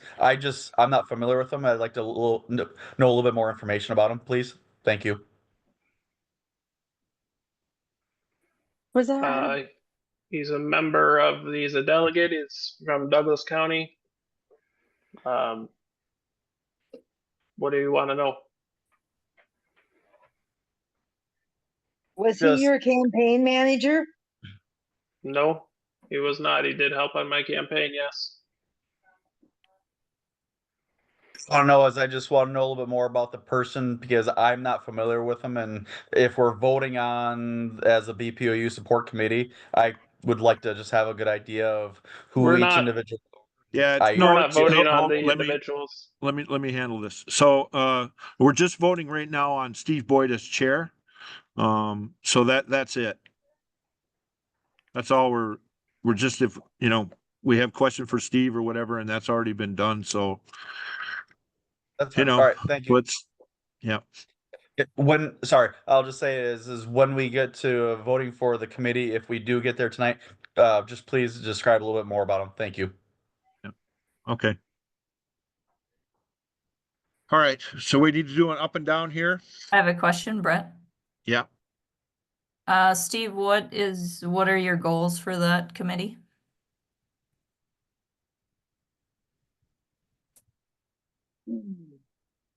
Sorry, finding the mute button. Thank you for that question, Tiffany. Actually, I'd really like to see a lot of the small BPOUs have support, maybe do some work in joining small BPOUs together to work together. I'd like to get out and find out from the BPOUs what they think they're doing well, or where their weaknesses or need help in, and as we can gather that information, connect BPOUs together so that they so we can share ideas. I think we're not by fault of anyone, but relatively disconnected in many areas. In some areas are doing better than others, but I think we got a lot of new BPOU chairs. We got a lot of new involvement, and so I think there's experience that can be utilized throughout the district, and strengths and weaknesses that can be, the load can be shared. Even resources for parades, fairs, things like that. So a lot of connection, a lot of communication, and whether it's events together, things like that. And yeah, so I think we can be stronger as we're working together. Did some work helping with SD13 or SD12, getting that one back up and going. So yeah, that's what I'd like to do. Thank you. All right. Any more discussion? I have a question, Mr. Chair. What type of involvement have you had in your local BPOUs, and how can you help, with your experience? So I've been a part of ours here. I'm the current treasurer, and been a state central delegate, been a delegate. Helped Randall, our chair, get things kind of revived here in Pope County. Have been involved also just because of being in the region, to some extent with Stevens County and Douglas County as well. Some of you may see it as an issue. I see it as a strength, and running the campaign, the connections that were made with different BPOUs and being able to have contact with people. I have no intention of using that for future gain. If anyone knows me during the campaign, if you paid any attention, I'm frustratingly not focused on building a political career. So a lot of what we were able to learn in that process can be brought into helping the party grow and those BPOUs grow, and fostering new involvement. Great. Okay, I don't see any more hands up. Any more discussion? Okay. We get a motion to nominate Steve to be the chair. I think we did that already, Bret. Yep, we got the motion. Well, so we're already at a vote. We're in motioned and- discussion. Yep. Are we at a vote now? Wasn't Yes. there a motion to nominate Lisa Yes. Murphy as the chair also? No. I hadn't gotten to that. All right, so are we ready to vote? Are we good? We're ready to vote, everybody? Okay, so I'm a yes. Tiffany? I'd like to see that website taken down. So sorry, Steve, I'm a no at this point. Okay. Nathan? Yes. I believe you'll have the website down. I've known him a while. I trust him. Tim? To take him at his word that he's gonna do it, he's gonna do it quickly, so yes. Jilann? No. Okay. Heidi? Yes. Okay. Steve? Yes. Katie? Yes. Matt? Aye. Okay. Lisa Murphy? No. Okay. Lisa Tilney? Yes. Okay. All right, Rob Crowe? No. Okay. Fred? I'd like to see the website taken down. No. Jerry? Yes. Amanda? No. Noel? Yes. Holly? Nope. Mary? No. Greg? No. Darren? No. Brandon? I'm a yes, as long as the website comes down. Okay.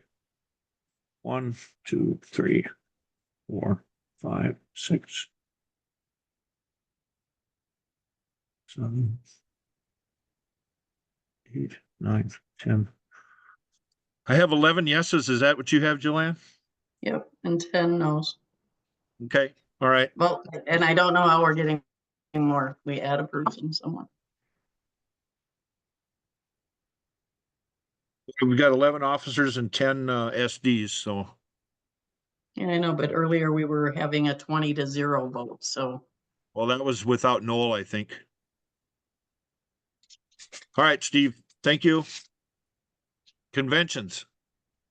After the convention and whatnot, I had talked to Holly and she said she wanted to stay involved, and I'm hoping that she'll remain as conventions. You Is that know, something? we're trying to do a bunch of traveling this year and into next. So as honored as I am to have been put on the sheet, I'm gonna decline. I will forward all of the notes that we've had for the last couple conventions, but you know, 4 in a row is pretty exhausting, and I'm gonna just step back for at least a year. Okay. But will you remain on the committee though? If I'm around, yes. But like I Okay. said, we're planning on doing, went and saw Lincoln's museum yesterday, so Okay. I'm not even in Minnesota right now. All right. So, Jeff or Lisa, are you, either one of you, interested in being the chair? No, I don't even want to be on it. I'm so crippled up that I can't get around like that, so. Jeff just stepped out to take care of his chickens, but he said you never asked him about being on this and he is not interested. Well, Well, he every would be in office, your Senate District B or whatever, so. He's a co-director for 16, so he'd fall into your other category.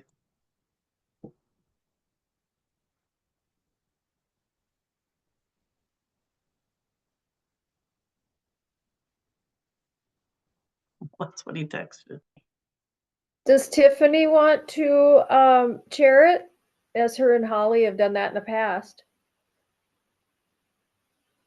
I'm I good. don't know if she, Thanks. go ahead, if you wanted. I mean, she's ad hoc, just like I am. We're ad hoc on every committee. So I don't know if, other than in, nominations. I don't know if we have the time. I don't know if you'd have the time to do that. Would you, Tiffany? Like I did for the past 4 years. No, I don't know what, I don't know.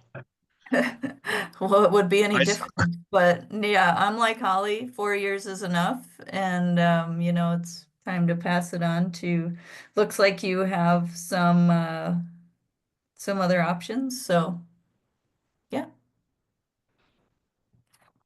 Yeah, well, we're running out of, I mean, every officer needs to be on a committee. Every executive committee member needs to be on a committee. And then you and I are ad hoc, so, people need to fill in their names somewhere. It actually says that for vice chairs and Senate district directors, but treasurer and secretary say that. Yeah. Yeah, so vice chairs and, yeah. So I'm just saying, I'm on the exec committee. I do not have to be on it. You want to change the documents, go ahead. What are you saying here? That's why I took my name off. I do not have to be on a committee. Oh, okay.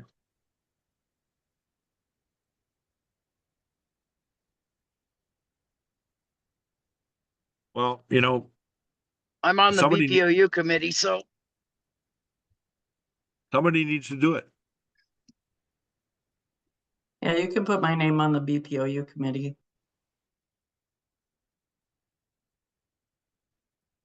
I can't have 30 people on the BPOU committee and nobody on conventions. That's not gonna work. Brett, If you're just not for- looking for a chair, I'll volunteer. Thank you, Matt.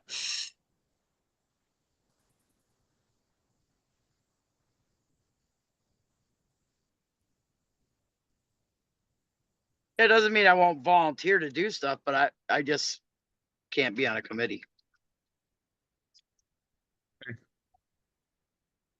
On that committee, at least. So can we get a motion for Matt as chair of that committee? Oh, I'm sorry. I was not, we're looking for a chair. Okay, no. I'm sorry. I thought you meant you just needed another body on there. No. Oh, I'm sorry. Yeah, chairs. I was going to talk about chairs a rule committee might be difficult for me. Chair of a convention is going to be impossible. Okay. I'm sorry. I misunderstood you. Well, rules is only, that's only once a year, so, yeah. True. Well, Yeah. Okay, anybody? I'll serve as temporary chair, just so you got a name there. Brett, I got a question. Does the chair have to be someone from the executive committee? As a past like- chair, I really believe it does. Because you're making a lot of decisions and a lot of,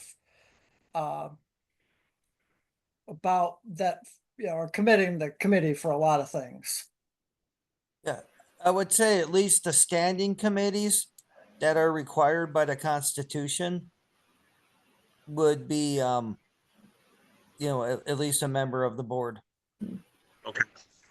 Sure. Yeah, I was just gonna suggest putting it out to the BPOU chairs that are on the call if anyone would want to, if that was possible, but if that's not part of our bylaws, that's fine. Conventions Okay, and so we can get arrangements, that's pretty important.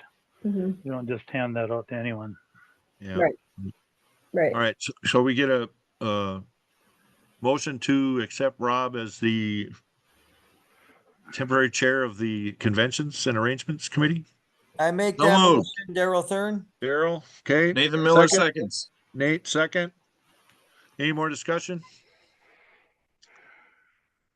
Okay. We go up and down again. I'm a yes. Tiffany? Yes. Okay, Nate? Yes. Okay, Tim? Yep. Jilann? Yes. Okay, Heidi? Yeah, yay. Steve? Yes. Katie? Yes. Matt? yes. Lisa Murphy? Yep. Lisa Tilney? Yes. Awesome. Okay, Rob, of course, yeah. Yeah. Okay, Fred? Yes. Okay. Jerry? Yes. Amanda? Yes. Noel? Yes. Okay, Holly? Yes. Mary? Yes. Greg? Yes.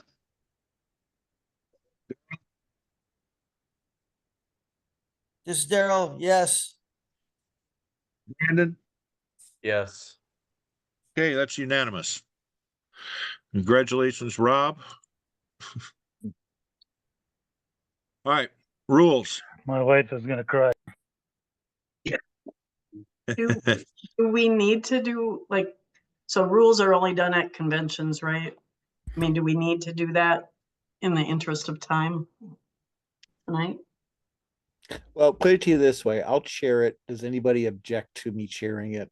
And then we don't need a roll call vote. Unanimous consent for Matt to be rules chair. Second. All in favor, say aye. Aye. Aye. Opposed? Opposed, nay? Unanimous. All right. What about you, Jerry? You good there?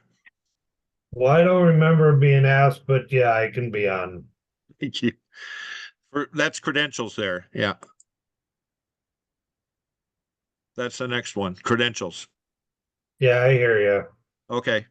All right. Do we get a motion to do Jerry on credentials? May I ask a question? Yeah. Mr. Chair? Yes, sir. what does it mean by check-in delegates and alternates by Senate district? Yeah, I was gonna float that by everybody. Since the SD directors are gonna be doing their endorsing conventions anyway, I think it makes sense to have people check into the thing by Senate district rather than alphabetically. Well, it's Because a they're always totally different delegate base.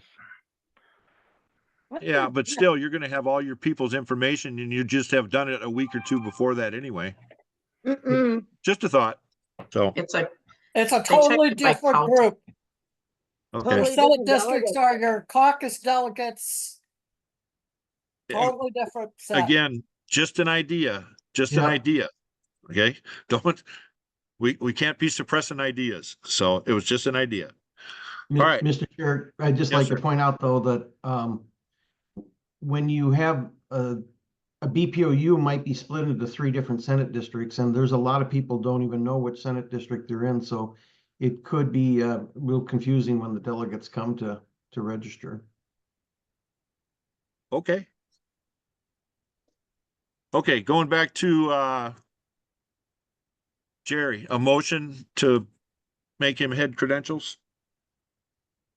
So move. Is that Second. Rob? Okay, Yep, second Lisa Murphy. Lisa. Okay. All in favor, say aye. Aye. Aye. Aye. Any opposed, nay? All right, unanimous. Thank you, Jerry. We had a pretty good team in Todd County, so you should be able to use a lot of those folks. Okay, Can I ask a question? yes, Jim. Yeah, Mr. Chair, I'm just kind of wondering, we're sitting here at 9 o'clock, we're well past your 1 hour and we're still Yeah. on item A. Can we table the rest of these things and pick it up later? I'd make a motion, we table the rest and pick it up later. It's 9 o'clock. Okay. I would second. It's Fred. Okay. Yes. I just want you to meet your goal, Mr. Chair, a little closer to an hour. Yeah. You all know we've gone over 2 hours, guys. Yeah. Come on. I think we have another hour left. And there's still, there's still a lot on the agenda. Yeah. But maybe table it after. I haven't looked at the agenda because I've got 3 different screens, but maybe table it after we get done with this, or Yeah. Next meeting. Do you want to Yeah. clarify your motion, Jim? Yeah, my motion was to table it for tonight because all these are for the convention, which is almost out a year. I don't think there's any big hurry in this. We got the ones that you need right now, the standing ones, which is an accomplishment. Yep. Okay, so Jim made the motion. Second, Yeah, Second. I seconded. Second. Fred. Okay. Yeah. Any more discussion? Okay, we'll table it till the next meeting. All in favor, say aye. Aye. Opposed, nay. All right, motion carried.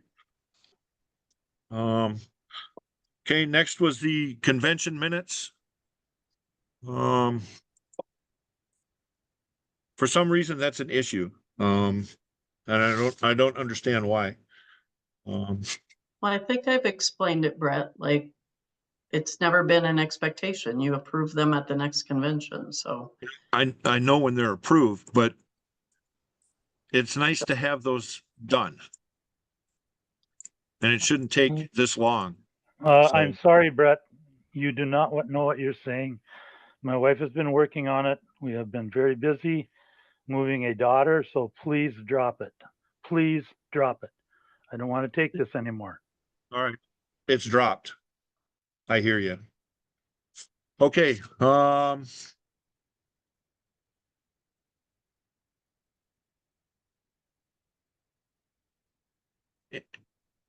anybody know who Andy Carlson is? Trying to get into the meeting? Yeah. Andy's good. He'd served on us with NOMS. He's Okay. He was my, on nomination. he's my to the- deputy chair, Bret, Okay. for the All right. 100th time. and Yeah. he's a sergeant at arms. Okay. All right, so events, we got the Lincoln Reagan dinner come up. I don't know if anybody saw the flyer on that, but they want all the CDs to buy a table. Are we interested in doing that at all, or on a Monday night?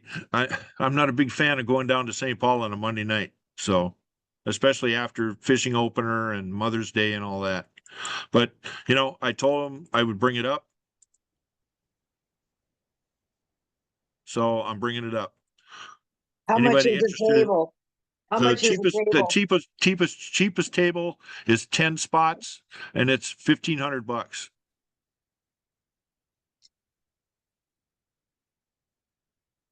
So, And they would Brett, appreciate, and if we were gonna do it, they would appreciate it if we would use the federal account to do it. so Brett, Yes, ma'am. in the past, we don't use the CD7 money to pay for it, but in the past, I have organized table and paid it, and then people pay you back. I'm not gonna do that, but if you know, usually one of us, the chair, deputy, or the state exec person, usually does that and stuff, so handles that and arranges people, 10 people for that table. So I'm out because I gotta work Monday, Tuesday, but if you or Nathan wanna volunteer for that, try and get 10 people. Brett, can you quit sharing the? News game starts right about now. What? Streaker?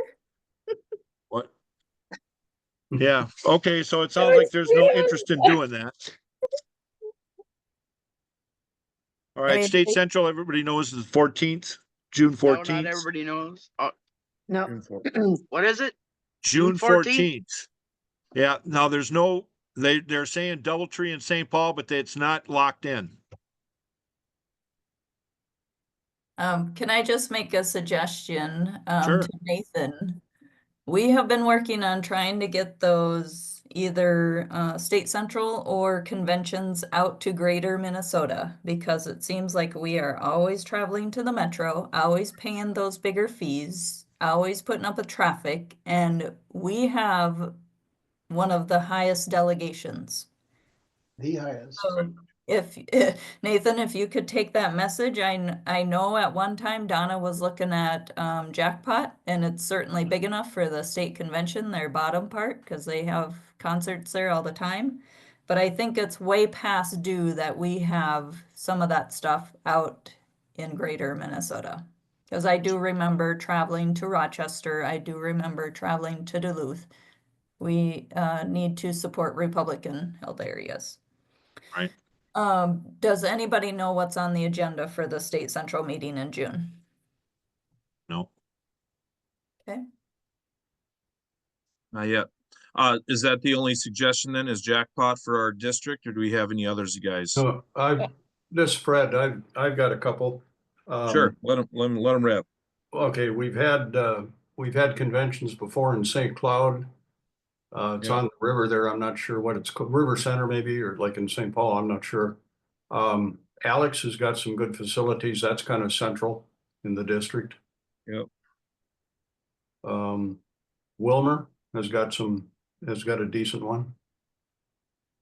All right. All right, yeah, I'll bring that up for sure and see if there's any chance we can pull it out of the metro, out of the circle.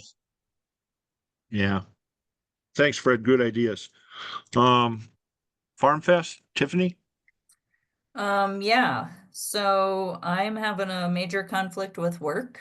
Brett, I've got 2 big farms that week. It does take up a Monday afternoon through Thursday. You may have to, I'm not gonna say you will have to find somebody else to do that. That's a whole week, and I'm pretty sure my work isn't gonna have somebody hired by August to do these 2,000 cow dairies, so. Yeah. Is there anybody down there in that county that can head that up? I kind of doubtful. Everybody down here is older, and we were lucky to get them out for maybe an afternoon. I think your next closest person on this board would be Lisa Tilney. Okay. I don't know. Do Lisa, you would do you have be all able- the information on that? Yeah, There's, there's really not much besides the dates. Yeah, I don't, because they said, because I called to, to see what was going on, and they said that you guys had already done the spot and all that already. So Yeah, it's all paid for. Right. CD1 does half the booth and Yep. we have the other half. So you know Tiffany, who's doing real it? quick. You know who's doing it from one? no, we usually handled it all. So Oh, Tiffany, I know I'm not a member of the board, but when is Farm Fest this year? 5 to 7 August. August 5 to 7. It's usually the first full week in August. Yeah, I, it's the same week as the Meeker County Fair. Yeah. and the Yeah. candy high. In fact, I was going to talk to Tiffany about this because this is my first year where I'm going to be more available, except for the fact that it's my class reunion on Friday and Saturday. But when is it? It starts Tuesday, doesn't it, Tiffany? Yeah, Set you up- usually set up Monday and then it runs Right. Tuesday, Wednesday, Thursday from 8 to 4 is the hours, but you want to get there at about 7 or 7:30. So I'm going to be available this year. So I'll Okay. be able to help as much as needed. My class reunion is Friday, Saturday, obviously. So, or Thursday, Friday, Saturday, if I so choose. But I'll be able to help with that a lot more than I have in previous years because I'm not, I don't have the Candy Ohio County Fair like I have in the past. So. Then the state fair, the 21st, August 21st to September 1st. Donna Bergstrom has asked for the CD to volunteer for a day. Anybody have a day? I think usually they give us the dates that they want the districts. Yeah, they usually assign it, Brett. She sent out the email saying sign up is what she did. That's why That's different. Usually they tell you what day CD7 is going to have the fair. Yeah. Okay. Yeah. All right, Steve, I see you have your hand up. I just thought I would announce to some of you will be happy to know the website is not active any longer. Awesome. Thank you, Steve. Katie, you have your Thank hand you. up?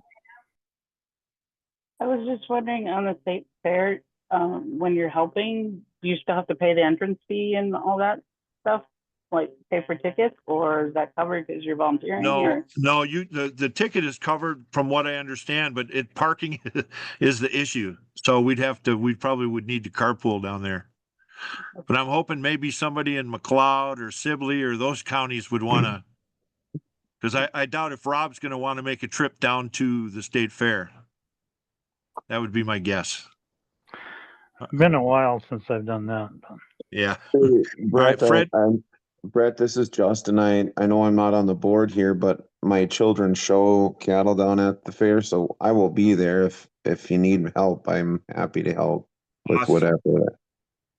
Thank you so much, Justin. I appreciate that. Fred, you got your hand up? What? Yeah, getting off track here just a little bit, but I think this would really help. It would help me anyway.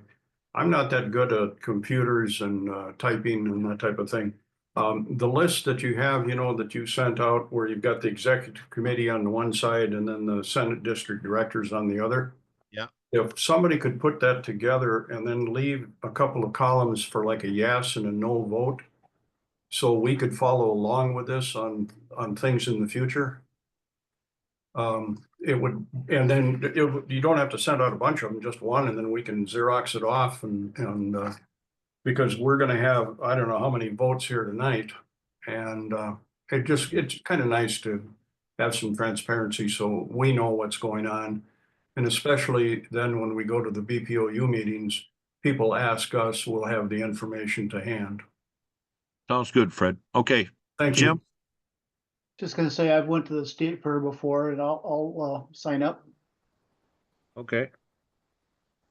Usually it's a Saturday. It seems like they like for CD7 to pick us on the weekend of the Labor Day, which isn't my favorite weekend, but just getting used to it.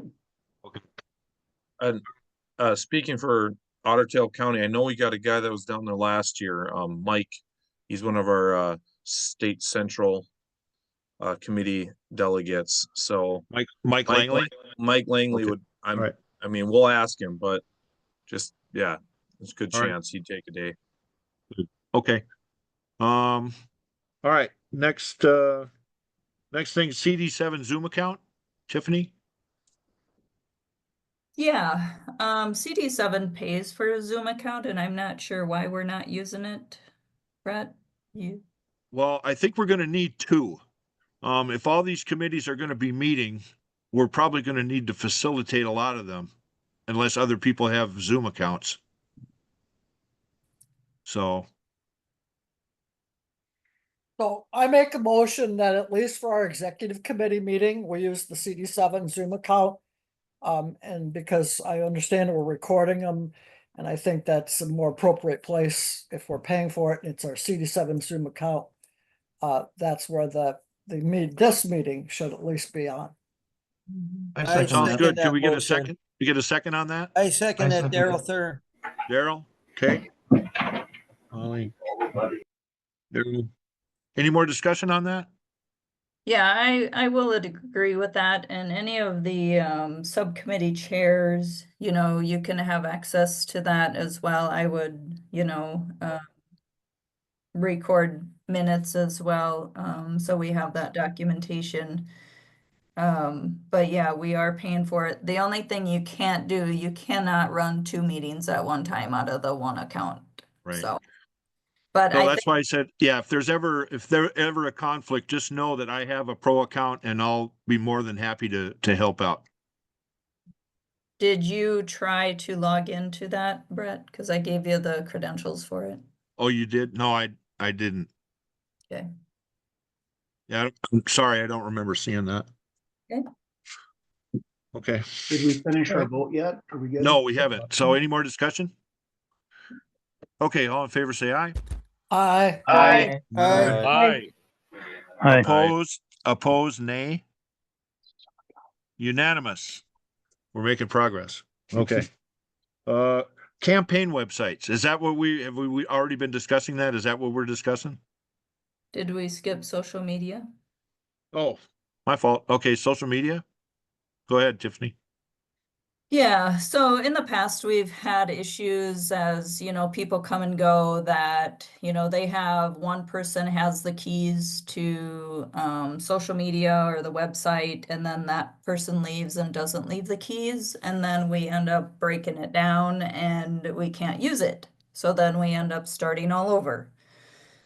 So, Yeah.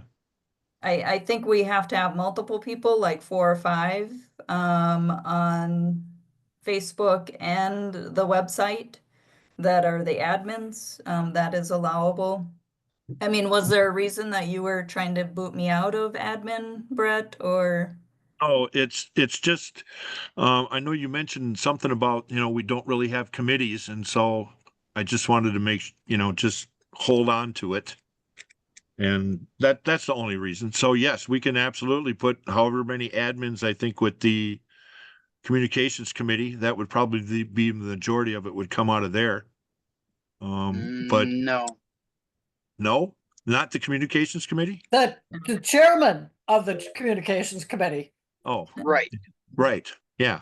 not the whole committee. So yeah, right. So yeah, I'm sure that the chair and then Tiffany and myself and maybe 1 or 2 others. Yeah. Yeah, I'm good with that.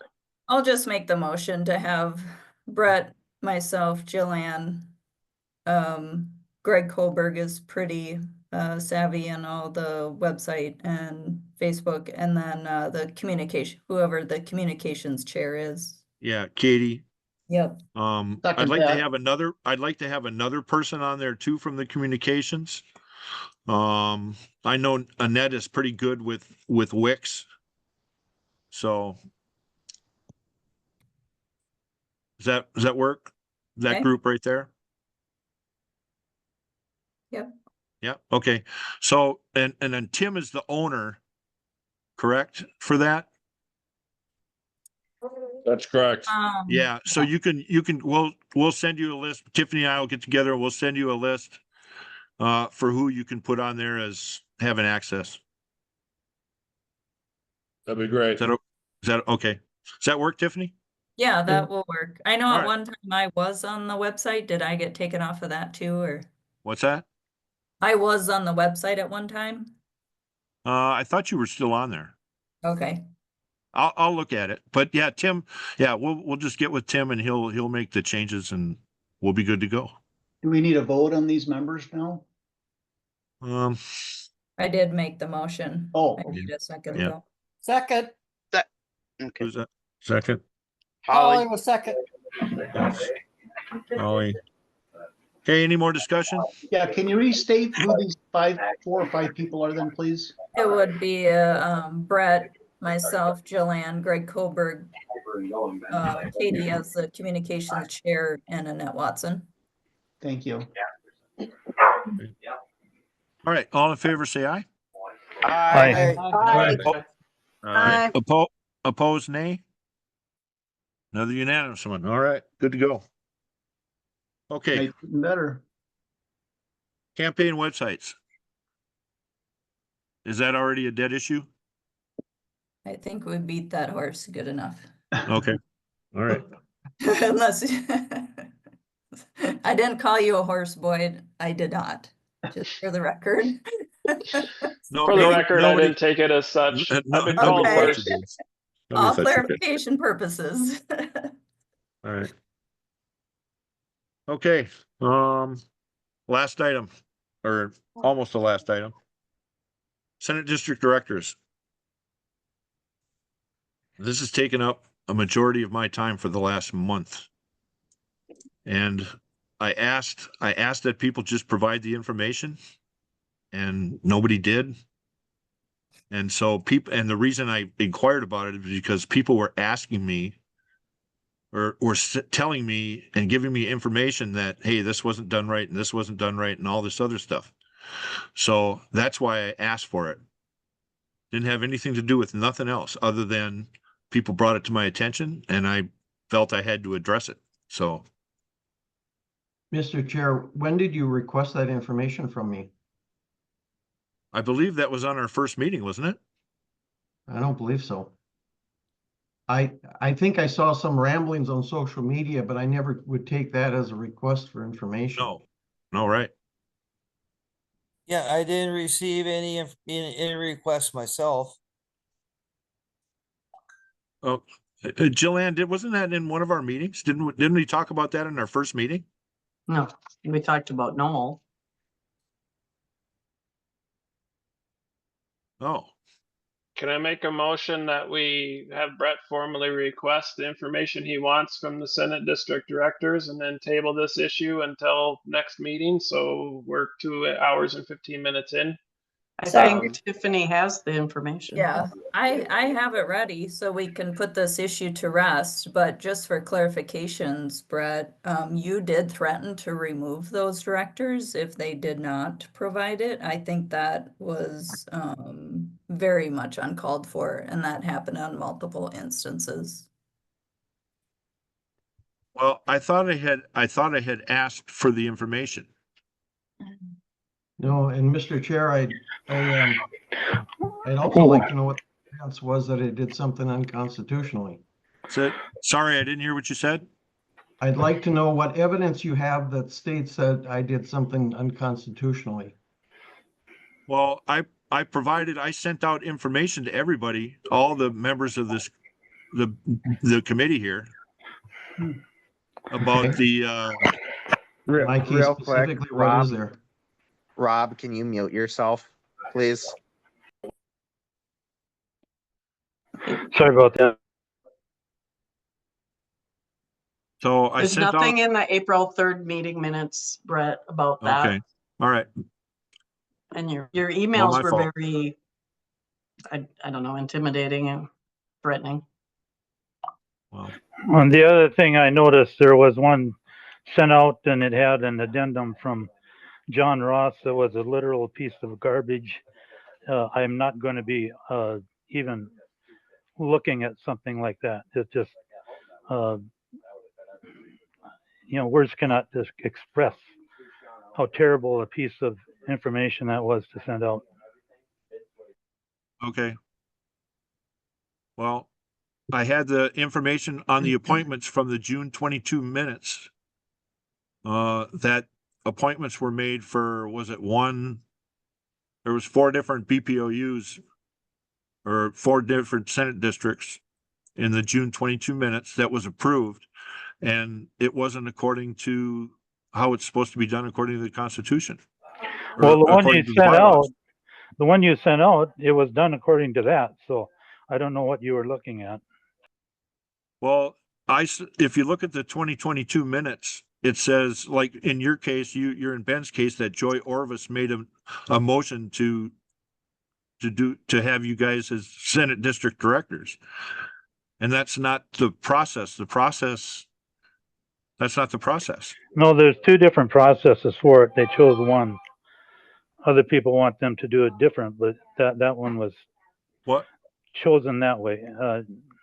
Pete is probably better to talk about that, but I wasn't a part of the vote, but I was a part of there when they were discussing it, so.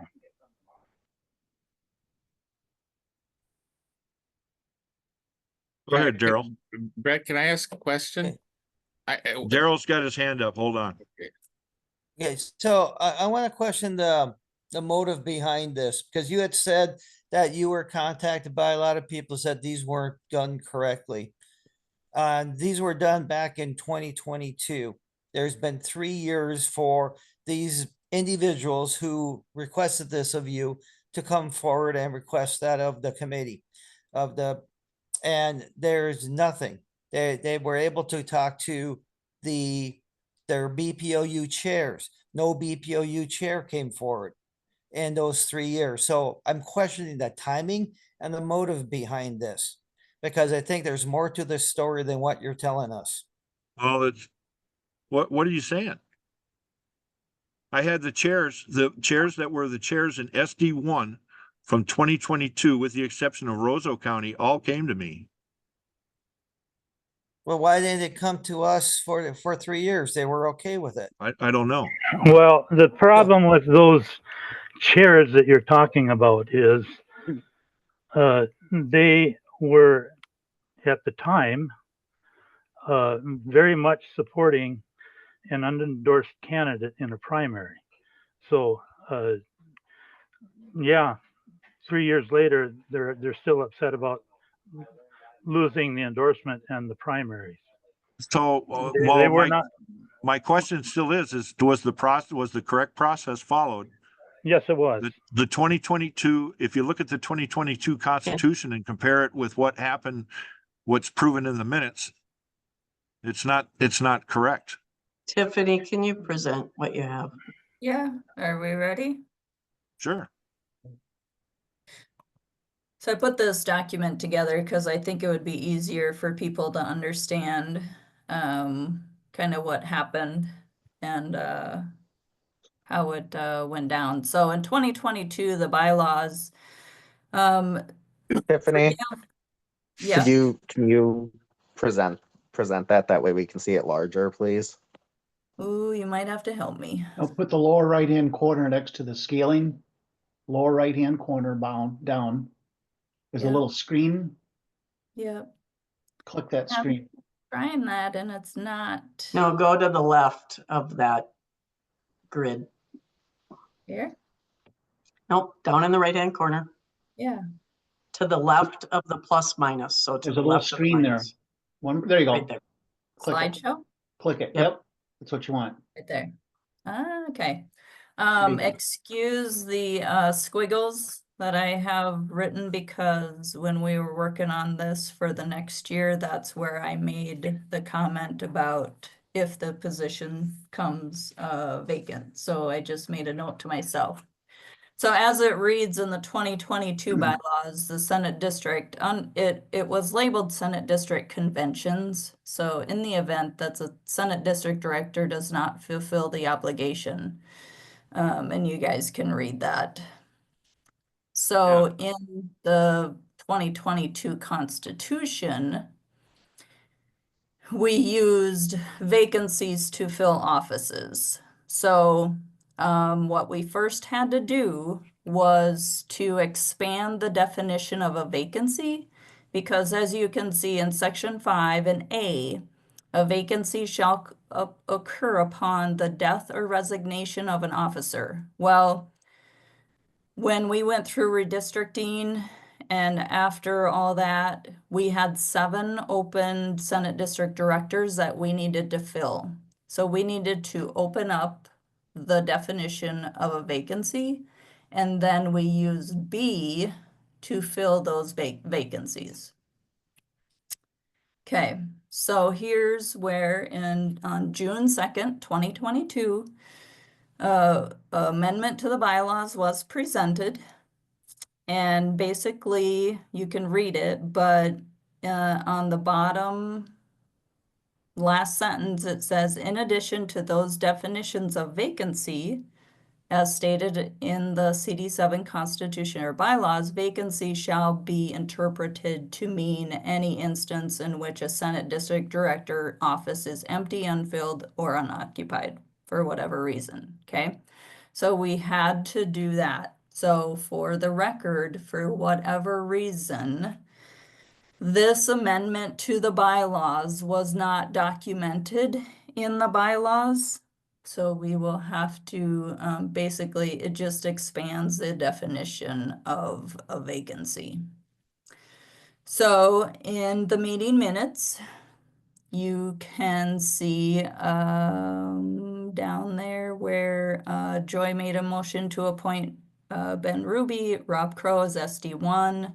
Jason made, I believe that's Jason Kirkenwitz, made a motion to appoint Carlos SD5. And then Anita Runk made a motion to appoint Holly DeShane as SD12. And then Jim made a motion to appoint Greg Koberg as SD16. Yeah, go back to the vacancies in office in the Constitution. Okay, section 5B, right? Executive Committee officers.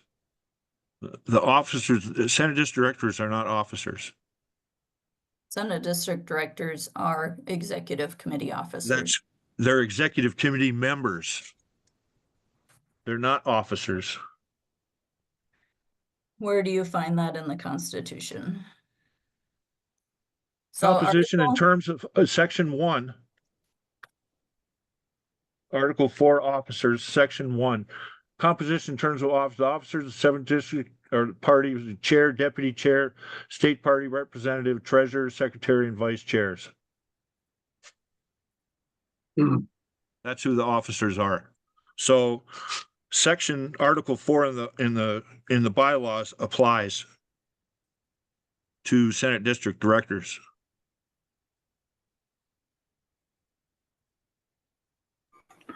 That's not how I read it. Well, Excuse me, Mr. Bussman, this is Pete Baliga. Can I mention something? And that is that to go back and to try to relitigate something that's 3 years old, I think is inappropriate. At some point, if people that have a concern or a complaint wait too long, then they basically have waived their complaint or waived their concern. There were numerous, probably 20 or 30 opportunities to raise an issue. But these people have been serving. They're going to come up for re-election, and certainly folks can run against them. I don't even know if they're still involved. But my point is that when you wait this long to raise an issue, you basically have waived the complaint. And so, you know, I don't agree with that. Well, you might not agree with it, but the thing is, too much time has gone by, and to try to go back and then tear this apart, well, what happens to all of the issues that they may have voted on, or the decisions that they made? Are we going to go piece those all apart? I think it's totally inappropriate. Anyway, just my opinion. Peter, the other question is, the question I had was, why was mine done differently than other people's? In other words, Bret came down to our Senate district, had a vote, we had to sign a thing, he had to set up a meeting, and I'm told this is what the Constitution requires. But then I'm told, and I talked to an attorney that knew these rules, that said, no, that's been the case all along. So my question is, why was I handled differently than I don't- everyone else or other No, people? I You're an don't know idiot. why, okay? I do not have an answer to that. I would have to go dig into it and we'd have to go root through the minutes and try to find out. But- No, But you one of don't. one of the things is, as Tiffany has said, the Constitution has been amended, the bylaws have been amended. What the group was working under, those rules have changed over time. And to dig into this, it's almost as if there's a condemnation that there was some kind of subterfuge going on. And I can just tell you from where I sat, that was never the case. That's not it at all. We have to decide as a group whether we're going to follow the Constitution and bylaws or not. Well, we're going to good. Here. follow them, but to go Hey, back I've and had my hand up. litigate something 3 years old is, I think, totally inappropriate. We don't do that. All right. Lisa has her hand up. Yes, I make a motion that we accept all the SD chairs as is, as seated now until the next election. We don't have that authority. We don't have that authority. Okay, my hand's up. This is Katie. As I Hold said on. in my No, email we're today. going, I'm going in Okay. order. I'm going in order. Fred's next. Thank you, Mr. Chair. Two things. Noel, I'd like to address one thing that you mentioned about why was it different from you or for you. It wasn't. When I came on board at the 7th district level back in 21, we had co-chairs, Pete and another individual who was bothered by his work. And I came in, I was asked to, would I be interested in being co-chair? I had to sit for an interview. I went down to they had an in-house meeting at Thumper Pond. And I had to sit before the entire committee and stand for questions and was voted on at that point. I don't think it was unanimous, although it was pretty close. But anyway, then the next year, Pete and I got voted on at our endorsing convention. And here we are. The second point, Mr. Chair, that I'd like to point out in the Constitution, you say, where does the authority come from? It goes back to, and this is in 2022 Constitution, Article 6, Section 2, composition. And this is the same thing I think that's floated over until 25. Senate districts and their directors exist in the 7th Congressional District by the authority expressed herein by the 7th Congressional District and its Constitution and bylaws. And said Senate districts and their directors are totally and completely subject to the oversight of the 7th Congressional District Executive Committee and the BPOU chairs of such Senate district. At the point that we're talking about here back in 22 with SD1, SD9, whatever they are, there's 4 of them, I guess, that were just up on the screen. Those individuals were asked to come forward or they volunteered to come forward. They were voted on by the entire committee. They passed. They've been there for 3 years. And like Pete had mentioned, for us to, at this point in time, try to negate that would mean that you'd have to go back and change every single monthly meeting that's happened. That's over 30 meetings, 40 meetings since then. That's insane. It just doesn't make any sense. I would agree with Lisa Murphy that I think we should put this issue to rest. We take a vote on it tonight and it's done. Thank you. Okay, let me finish, that Fred, that paragraph that you read, you left out a part there. You said completely subject to the oversight of the 7th Congressional Executive Committee and the BPOU chairs of such Senate district. And those BPOU chairs were never consulted. Those BPOU chairs were consulted insofar as far as I know, they had the feedback from the chairs or from the executive board that were reported back to them on a monthly basis. Now, whether they chose to act on that or not is something else. But you're making it sound like they were in the dark, floating around looking for a candle to help them in the light. That isn't the fact. That isn't true. Well, that's what the BPOU chairs up there are telling me. Oh, well, the BPOU chairs in 22, in my SD4 area, the one that is currently in Clay County was still there. He was I'm not praised questioning. I'm not questioning 4, Fred. I'm not Okay. questioning 4 at all. Okay. Well, you did in one of your emails, Brett. Well, that was what was in the minutes. It said 1, 4, I think 12 and 16 were the 4 that were in there. But in one of my emails, I said that I said I'm not concerned about 4 because it's in their minutes. Yes, and I I saw. verified it, and I verified it with Steve Hirschberger, the chair from Becker County. Yeah. So to me, that's good. Yeah. I'm not questioning that at all.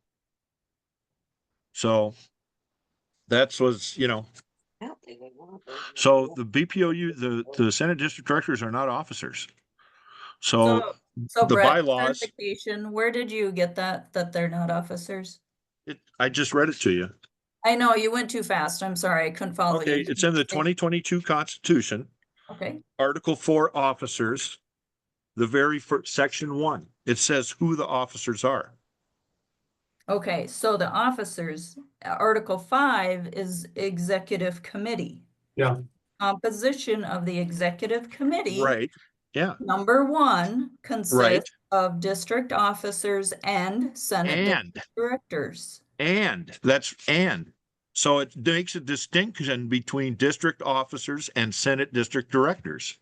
It makes a distinction. Otherwise, it would just say that. That's the distinction. So they make up the Executive Committee. Yeah. So, but they're not officers. I guess I'm not following you. Article 6 doesn't say anything about officers. Article 6, Section 2, composition of the Senate District Organization. 6, Section 2. Yeah. This is in the 22. Yep, I'm looking at it. Yep. Senate districts and their directors exist in the 7th Congressional District by the authority expressed herein by the 7th Congressional District and its Constitution and bylaws. And the said Senate districts and their directors are totally and completely subject to the oversight of the 7th Congressional District Executive Committee and the BPOU chairs of such Senate district. The 7th Congressional District Executive Committee consists of the officers and also the Senate directors. Right, but there's a distinction between officers and directors. You are making one. We don't think there is a distinction. Not as far as what you're talking about here. There is in another part of the Constitution where it specifically talks about the removal or the vacancies in office. Right. So it makes a distinction.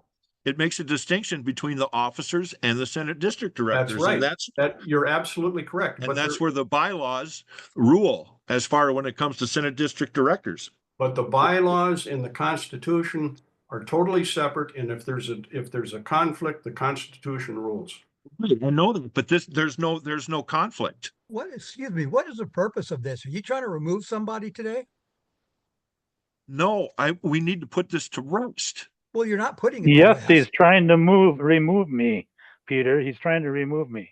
It's not about that. People need to have notice, and they need to have specifically what you are alleging so that they have the opportunity to reply. I've had my hand up for a while. I just want to ask one quick question, maybe to help with this.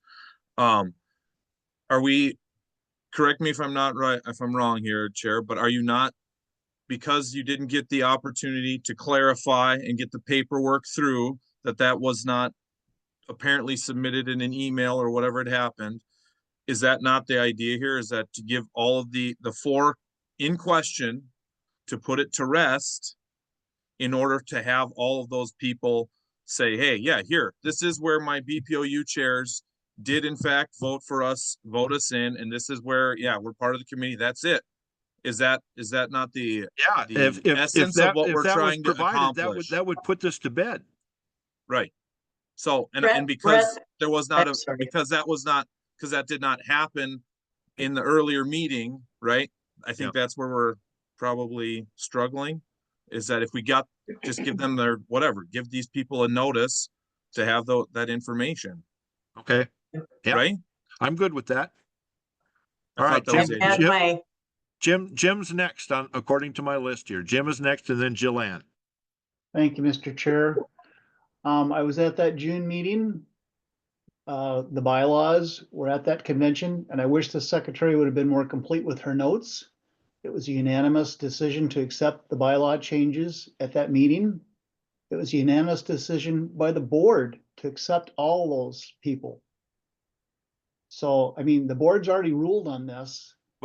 But the Senate district, the BPOU chairs did not have any say in that. May I speak? Because I'm one of the people. I talked to my Senate district director yesterday. He is back behind me 100%. He will call you if you need to. He will have minutes if you want. Yeah. That's all I'm asking for. That's all I'm asking for. Well, you I haven't don't even have- really officially asked for that, Brett, yet. Okay, So yes, and Nathan please pointed that officially out. ask for it. Nathan pointed that out. So, yes. I don't know. So I'm asking for it right now. When do you guys think you can get me that information? Mr. Chair, I would like to speak. Heidi has her hand up. She's next. You told me I was after Jim when you let Jim speak. Sorry, you're right. Are you not implying malicious intent here? Like, I mean, we have 3 years of meeting minutes of these people voting as part of this organization. And like, I quite frankly, 45 days into this or whatever it is, you just imply intent. You seem to forget that you cut out. You cut out. Malicious intent. You constantly imply that. We are volunteers. We do make mistakes. I mean, clearly somebody didn't put that in the bylaws and should have. Your words being officer and Senate district director. Just who is it that's bringing this up? Who's got the problem? Let's get it out there. I'm tired of this. Somebody raised the issue. So it's a valid complaint and I'm addressing it. It doesn't matter. Oh, I think it does. Does to me. The Senate, all the BPOU chairs at the time. I was a BPOU chair. I got Greg and Jeff Niedenthal. Andy Carlson's on. He was the BPOU chair. Last email that you sent, you changed the directors every time you send an email. Last time 16 was in it. That's why Greg Kuhlberg's asking. Well, it's whatever was in the June 2022 minutes. Those are I don't remember them off the top of my head. And so what in there implies that we didn't get permission from the BPOUs? Well, there's no record of it. The minutes say that that was a nomination. Somebody nominated you at the meeting. That's not the way it's supposed to be. At the June 2nd meeting or the June 2022 meeting, the CD7 meeting. That's where. So you're taking that to mean that I didn't talk to the BPOUs or that we didn't go through anything else. And we just had earlier a vote on Noel, even though he's been through his BPOU. No. Look, SD10 is the only county that is in CD7 is Morrison. That's it. So the meeting consisted of Noel and myself, the BPOU chair that lives in 7, and myself. That's it. And so there should have been a meeting convened, Greg, with all of the chairs in your SD and Craig. That's what should have happened. And there should be a record of that. Well, that's what the bylaws say is the process. It doesn't say there has to be a record, but well, how do you you're prove implying that it didn't happen? I'm saying there's no proof. Just provide me the proof. Well, why don't That's you all. ask the BPOU chairs instead of threatening me with if I don't resign quietly? I'm not threatening you. I'm just asking you to produce information saying that you're elected or appointed. Again, this is Pete. I'm sorry, I cannot figure out how to raise my hand on this thing. But I would just suggest that it is totally inappropriate for you to show up 3 years after the fact and demand proof and set yourself up as judge, jury, and potential executioner. That is totally inappropriate for your office. That's not even the intent. But that's what you're doing. Oh, Peter, it's probably my fault because I asked why mine was treated differently when mine was done by the Constitution. And I just had a question over why the difference in handling. So it was probably me that raised the issue. It's No, the same. you were not treated any differently than I was. Our 5 BPOU chairs voted on me. They notified Craig that I was the representative, and then the board voted on me. So I don't know how you were treated differently than I was. I was treated exactly that way. Okay. I would add the BPOU chairs can handle this by a phone. They could have handled this by a phone call to Craig. Craig could have called them and said, "What do you think?" And they go, "Yes, thumbs up," and that's it. Amen. There has to convene a meeting. A meeting No, you has to be don't. convened. No, you It don't. says, yes, it says that. All Did they it had say to do that was in approve it. 22? A phone call is a meeting. We're on a meeting right now. And we're all The remote. A 7th phone call is Congressional a District meeting. Chair is authorized to convene a meeting with the BPOU chairs in the Senate District. And Mr. That's so what the Chair, I know bylaw I'm Doesn't not mean he a if member. has you've got to. if you have one chair, okay, then he can make a phone call. He doesn't have to drive up there to do it. Phone call or email. That's what happened. What's that? They had a phone call or email. Bret, do you think these people just dropped out of thin air and appeared on as a nominee for a Senate District Director? I don't know. Years later, I they're have no still idea. here? I have no So- idea how it came about. So let's just leave those 2022s alone for a minute. Let's go to 2025, March of 2025, when Craig sent an email to all the BPOU chairs except Douglas County.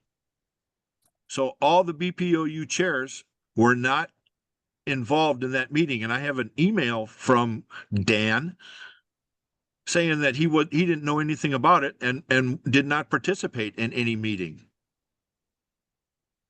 So what about that one? Well, I have one comment if I can. I guess, I don't know if, I didn't see any email. I don't know if there's human error involved or whatever, but I believe the vote count for that district is hugely otter tail. And I think that one county was like about 10 or 15% of the vote. So even if they said What do no, you mean? 85% said yes, so. Where does it say that it goes a ratio? Where does it say that? It's in the bylaws. Where? Show me. I will just settle your panties here. Yeah, I want to talk about respecting people and you want Bret to respect it, but there's a lot of other talk going on. I'm sorry, I just have to say something. This is ridiculous. Like, if you want to be respected, then be respectful yourself. Article 4, Section 3, last sentence. Delegate ratio of each BPOU. So in that Section 3. In that Senate district, Grant County, after the adjustments, had 5.3%. Traverse had 1.7. Wilkin had 6.2. Wait. What's Article 4, Section what? Section 3, last sentence. The current Senate District Director and current BPOU chairs of the Senate District, either in whole or in part of their appointed representative, will compromise the committee. Are you looking at the bylaws or the Constitution? I'm looking at the bylaws. Okay, the bylaws, Article 4, Section 3 begins with Senate District vacancy. No. Yeah. 2023? Yes. 2025. Oh, 2025. You were talking about 25. I was talking. Yeah, but it happened before it. 2023 is the governing document for that appointment. Yeah, it's in there. Show It me. may be a different. Well, you have to look, Bret, under vacancy. What does it say? I know what it says. Article 4, Section 1, last sentence.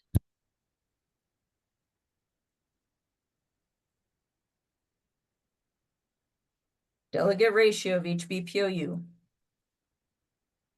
Okay, would you like to hear the ratios now? No, I don't need to know the ratios. I know that the Douglas County Chair was not part of that meeting, so it's null. It's a nullity. 8.9%. I don't, he was not included. It says all the chairs will be included. And was there anything that says what happens if you don't? Then it's a directory statute, which means it's nothing, it's a not to do about nothing unless somebody raises a huge stink about it, unless something was done unfairly, in which it wasn't. They wouldn't have mattered. It's unfortunate, but it wouldn't have mattered in the overall vote because of the ratio. That's Look, what I'm saying. that doesn't matter. It clearly says that all the BPOU chairs have to participate. They were already seated and accepted by this body on an interpretation of the Constitution, which you may not agree with. And quite frankly, I don't disagree with you. I think it should be more strongly worded, but that's how this body interpreted it. And we accepted that delegate. Therefore, they're here. Therefore, you need to remove them under the Constitution. You need to have one of those three factors to remove a executive committee member, because whether they're a director or an officer, they're still an executive committee member. And we need to have 2/3 under one of those three reasons, and none of them fit, which means they stay. And this is a waste of our time. And that's why I'm getting really pissed about this. Let's knock it off and move on.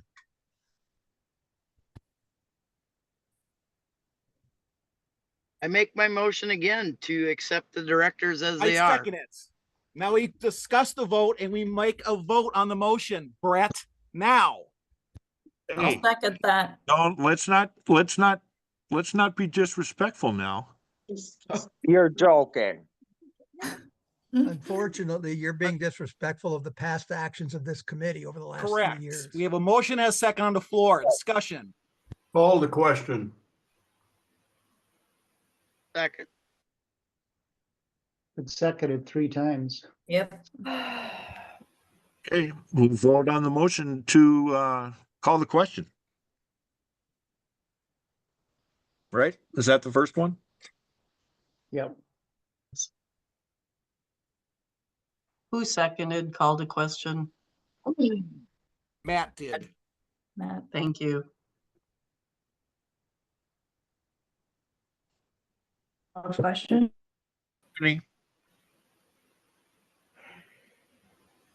So the question, we're calling it, you can do a vote to call the question, right?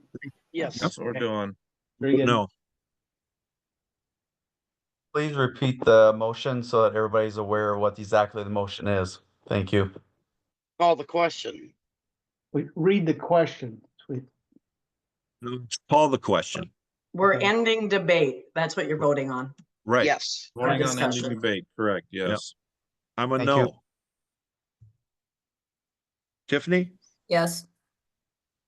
Nathan? No. Pam? Yes. Just awful. Jilann? Yes.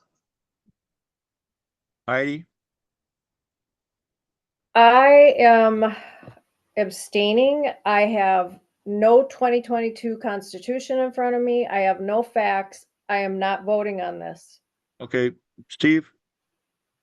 I'm same as Heidi. Katie?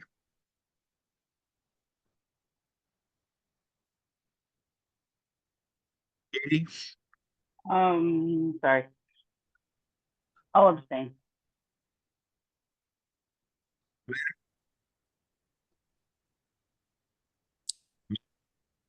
We can't hear you. Yeah, we can hear you. Matt. Aye.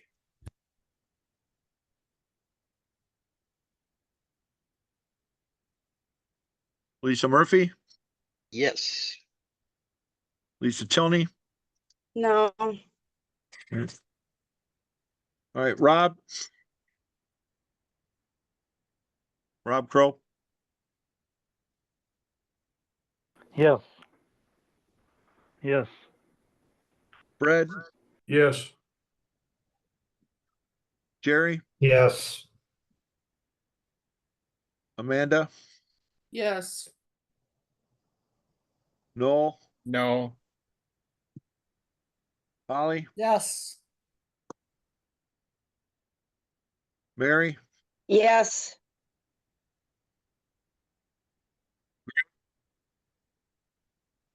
Who?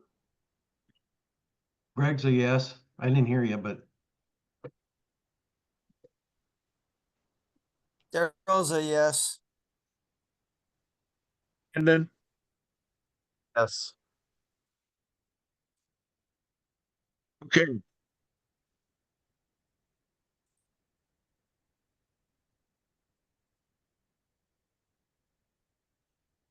you're muted. Yeah, I think you're on mute, Brett. No, he's just not talking right now. No, I was counting. What did you come up with, Jilann?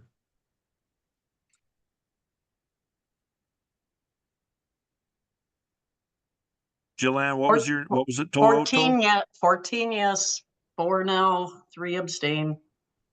Okay. All right, so we call the question. And that passed. Yes. So So now the motion is Motion is, To- if would be restate it, please. Oh, the Lisa? motion is to accept the SD directors as now seated. Till the rest of their term.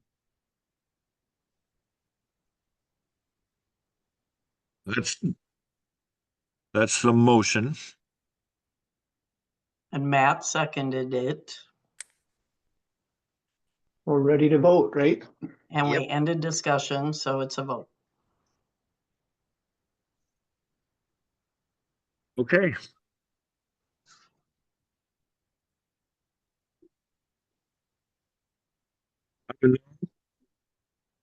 Tiffany, Yes. Nathan, Oh, Nathan? man.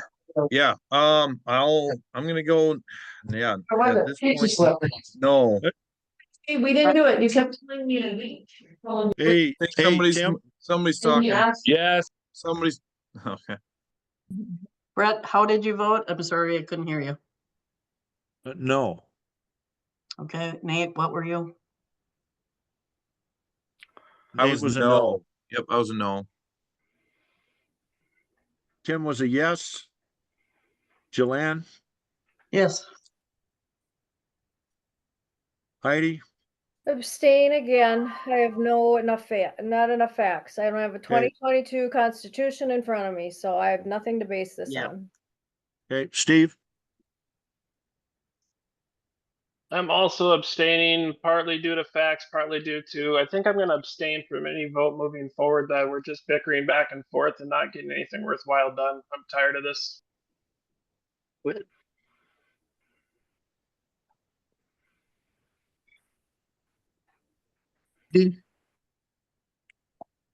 Are you saying me? Yeah. No.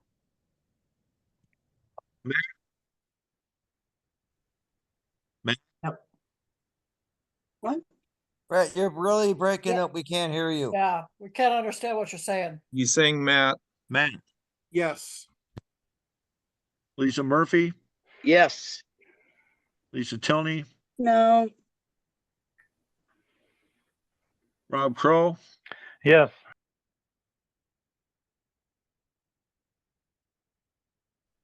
Fred, Yes.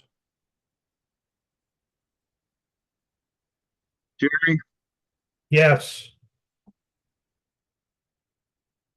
Amanda, Yes.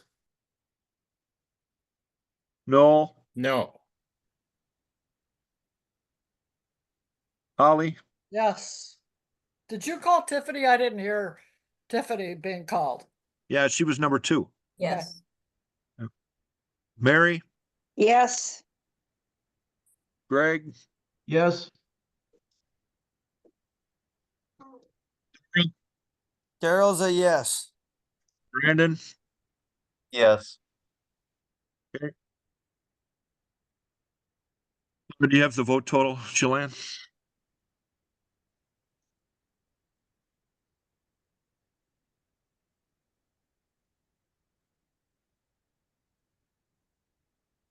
Jilann, do you have the vote total? Yep, sorry, I just can't do math in my head that fast, Brett. No, no 14 worries. yes. 14 yes, 5 no, 2 abstain. Motion carries. Motion carried. Okay. Other business? Make a motion to adjourn.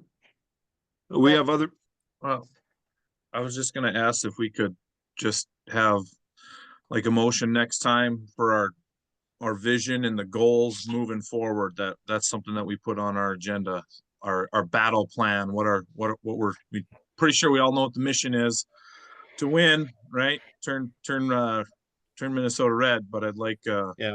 let's get some more definition and dive down into that if we could. Well, in the same vein, other, I would like to mention that we had a great victory in 6 this last week with Kari Heinzman winning the senator there. Send out my commendations to her. Absolutely. no, I want to do an in-person meeting in July. July 19th Not is the gonna day. work. Why not? It's summer and parades. I mean, you know how many parades we Won't be got? there. We have parades and stuff going on every weekend with our BPOU. Yeah, I know that. Is it a weekend? Are you proposing a weekend date? Saturday, yeah. Oh, Yeah. okay. The That's a 12th, big- was that right? That's a big parade day. And so you're asking us to forego supporting our candidates? Non-election So year. you, as a usually if chair, you- as a chair or an executive committee member, you can't break away for a couple hours. You One don't day. get too many options to be in a parade in that city at that location to support your candidate. You But have, I meant you summer have many celebration. opportunities for us to meet as a committee face to face after the election cycle, after the parade cycle. Go ahead, Jim. Thank you, And Mr. Chair. keep in mind, Brett, that Hey, hold on. Jim had his hand up.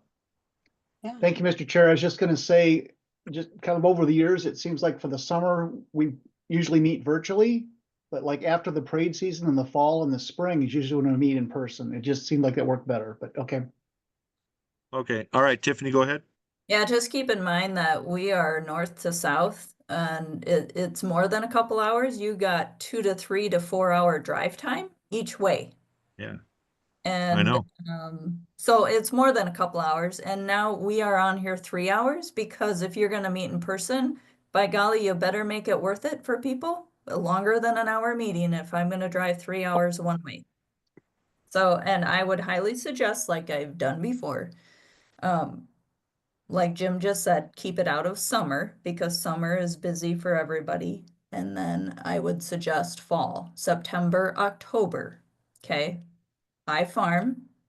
We have, I don't know if we have other farmers on this call, but I will work around a little bit. But I would start tossing out dates now because as you can see, it's going to take a while to solidify a date.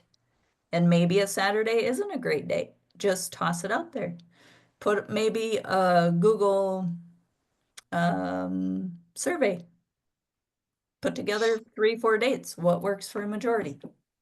That's my suggestion. Thank you.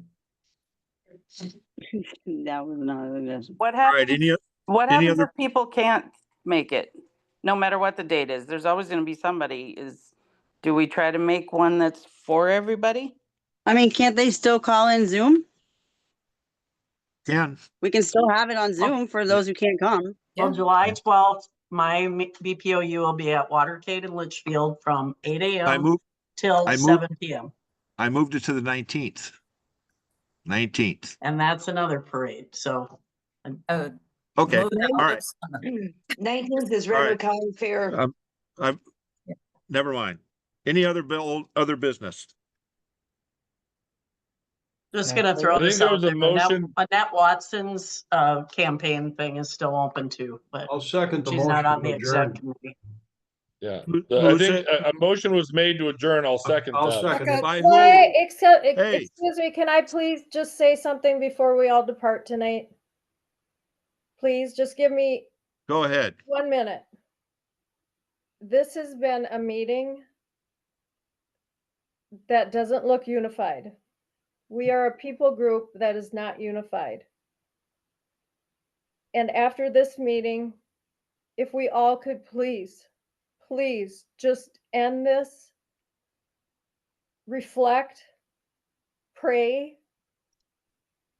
and can we continue on with business as usual, put our differences aside, and become a board of strength? And let's, as Nathan said, I believe it was Nathan, can we move on with a mission? Can we move on and win this sucker? Please, I would love if somebody could end in a prayer, otherwise, if not, but please, if we could just step out of this meeting and breathe. Thank you for indulging me. I agree. Let's talk about attacking Democrats next time. Amen. Thank you, Jim. I didn't hear, I don't know who did the motion to adjourn in the second. I did. Brett, will. or Bob, or I'll second it. one thing, Proven Patriots, which is me and Vicky Thompson, are putting on a rally at the Capitol on May 8th from 10 to noon about stopping the mandates that are going to raise all our property taxes at minimum 24%. So if you could make it down there, please let everybody know. Thank you. Now, again, let me get the motion. Who made the motion? Jim made the motion. Who seconded it? Fred. Fred?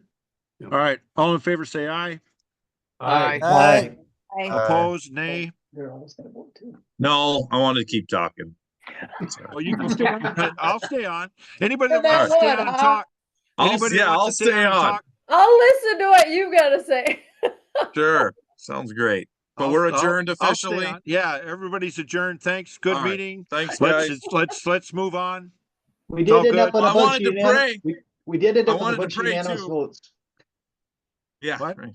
Pray for us, Nathan. Well, I wanted to pray, but one quick thing I wanted to bring up too is that currently, like what's going on down at the legislature, we've got all that vaccine mandate that I mean, the House is claiming they don't think they're going to have the votes for, but there was that vaccine MMR thing they're trying to push, and then the homeschool thing. We got a lot of homeschoolers in our area that were pretty worked up about that.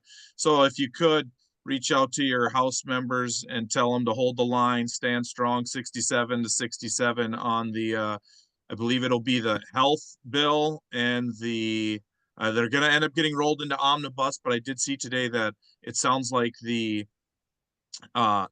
Democrats are actually trying to pull out that vaccine mandate as of today out of their health bill, the health omnibus, because sounds like I was told by a House member that the teachers union came down pretty hard on their education side and saying you can't do that. We're not even in support of this bill after all the negotiations. So talk to your House members about it. Any spheres of influence we have to make sure they stand strong on that. If they would, that'd be great. And I know there's a lot of other ones too out there, not trying to downplay taxes, but if they're going to start sending people around and knock on doors and make sure we take shots, I thought we just went through that about 3 or 4 years ago. I thought we learned our lesson, but apparently not. So Nate, this is Fred. I've got a question for you that maybe you can help me. I don't know about at the state level, but at the national level, the case out of Oklahoma for homeschooling and so forth. And I understand that one of the justices is recusing herself, Bret.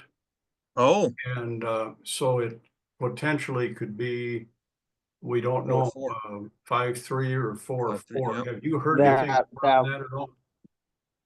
I have not. No. Nathan. Ooh. Yeah. I'll take a head on this one. My guess is that would be a 4-4 decision. I would it could be a 5-3, but my guess would be 4-4. Roberts joining the 3 liberals, then we would have to, with a tie, it would just depend on how the appellate court ruled. Right.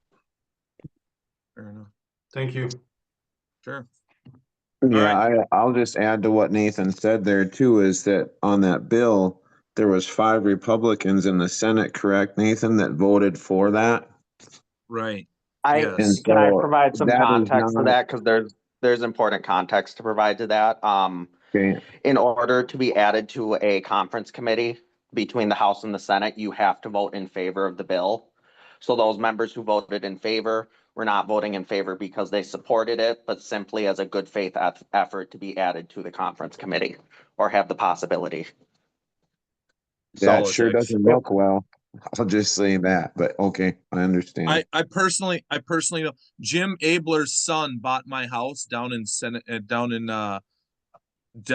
Crown, Minnesota, right across the road from Kurt Dowd is where we lived.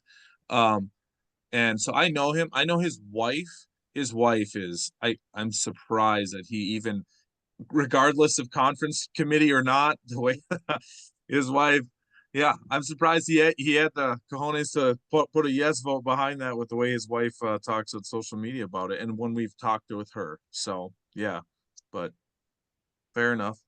And then, yeah, if anybody else has anything, otherwise I'll pray if we want to. Go ahead. Jim Abler, his father is a chiropractor. I think Jim is too. Yes, he is. Yep. My parents grew up with the Ablers, so Yeah. we've known them forever. He has to vote. I mean, if he goes any further to the right, then we have a Democrat in Anoka County. So Yeah, I get where he comes from. what Lisa said, I'll add on to that. Jim Abler, he may I don't want to say flip flop, but he has to vote blue sometimes. But there was one man who stood on the Senate floor for 6 hours against HF1, which legalized abortion up to the moment of birth. Jim Abler was that man. At the end of the day, when we need him, he comes through, and he comes through harder than anyone else will. Better insight, Mason. All right, Nate, go ahead. All right, Heavenly Father, thank you so much for this evening. I ask that you just give us all discernment, vigilance, Lord. Help us to hear your hear your spirit, Lord, and help us to just use that as our guide for everything that we do.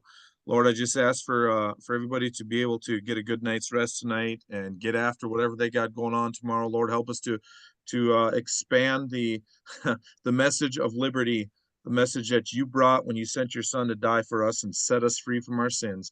I thank you for that. In your name I pray, amen. Amen. Amen. Amen. All right. Thanks, Nathan. Good night, guys. Appreciate it Yeah, a lot. Thanks, everybody. Thanks, Take care. everybody.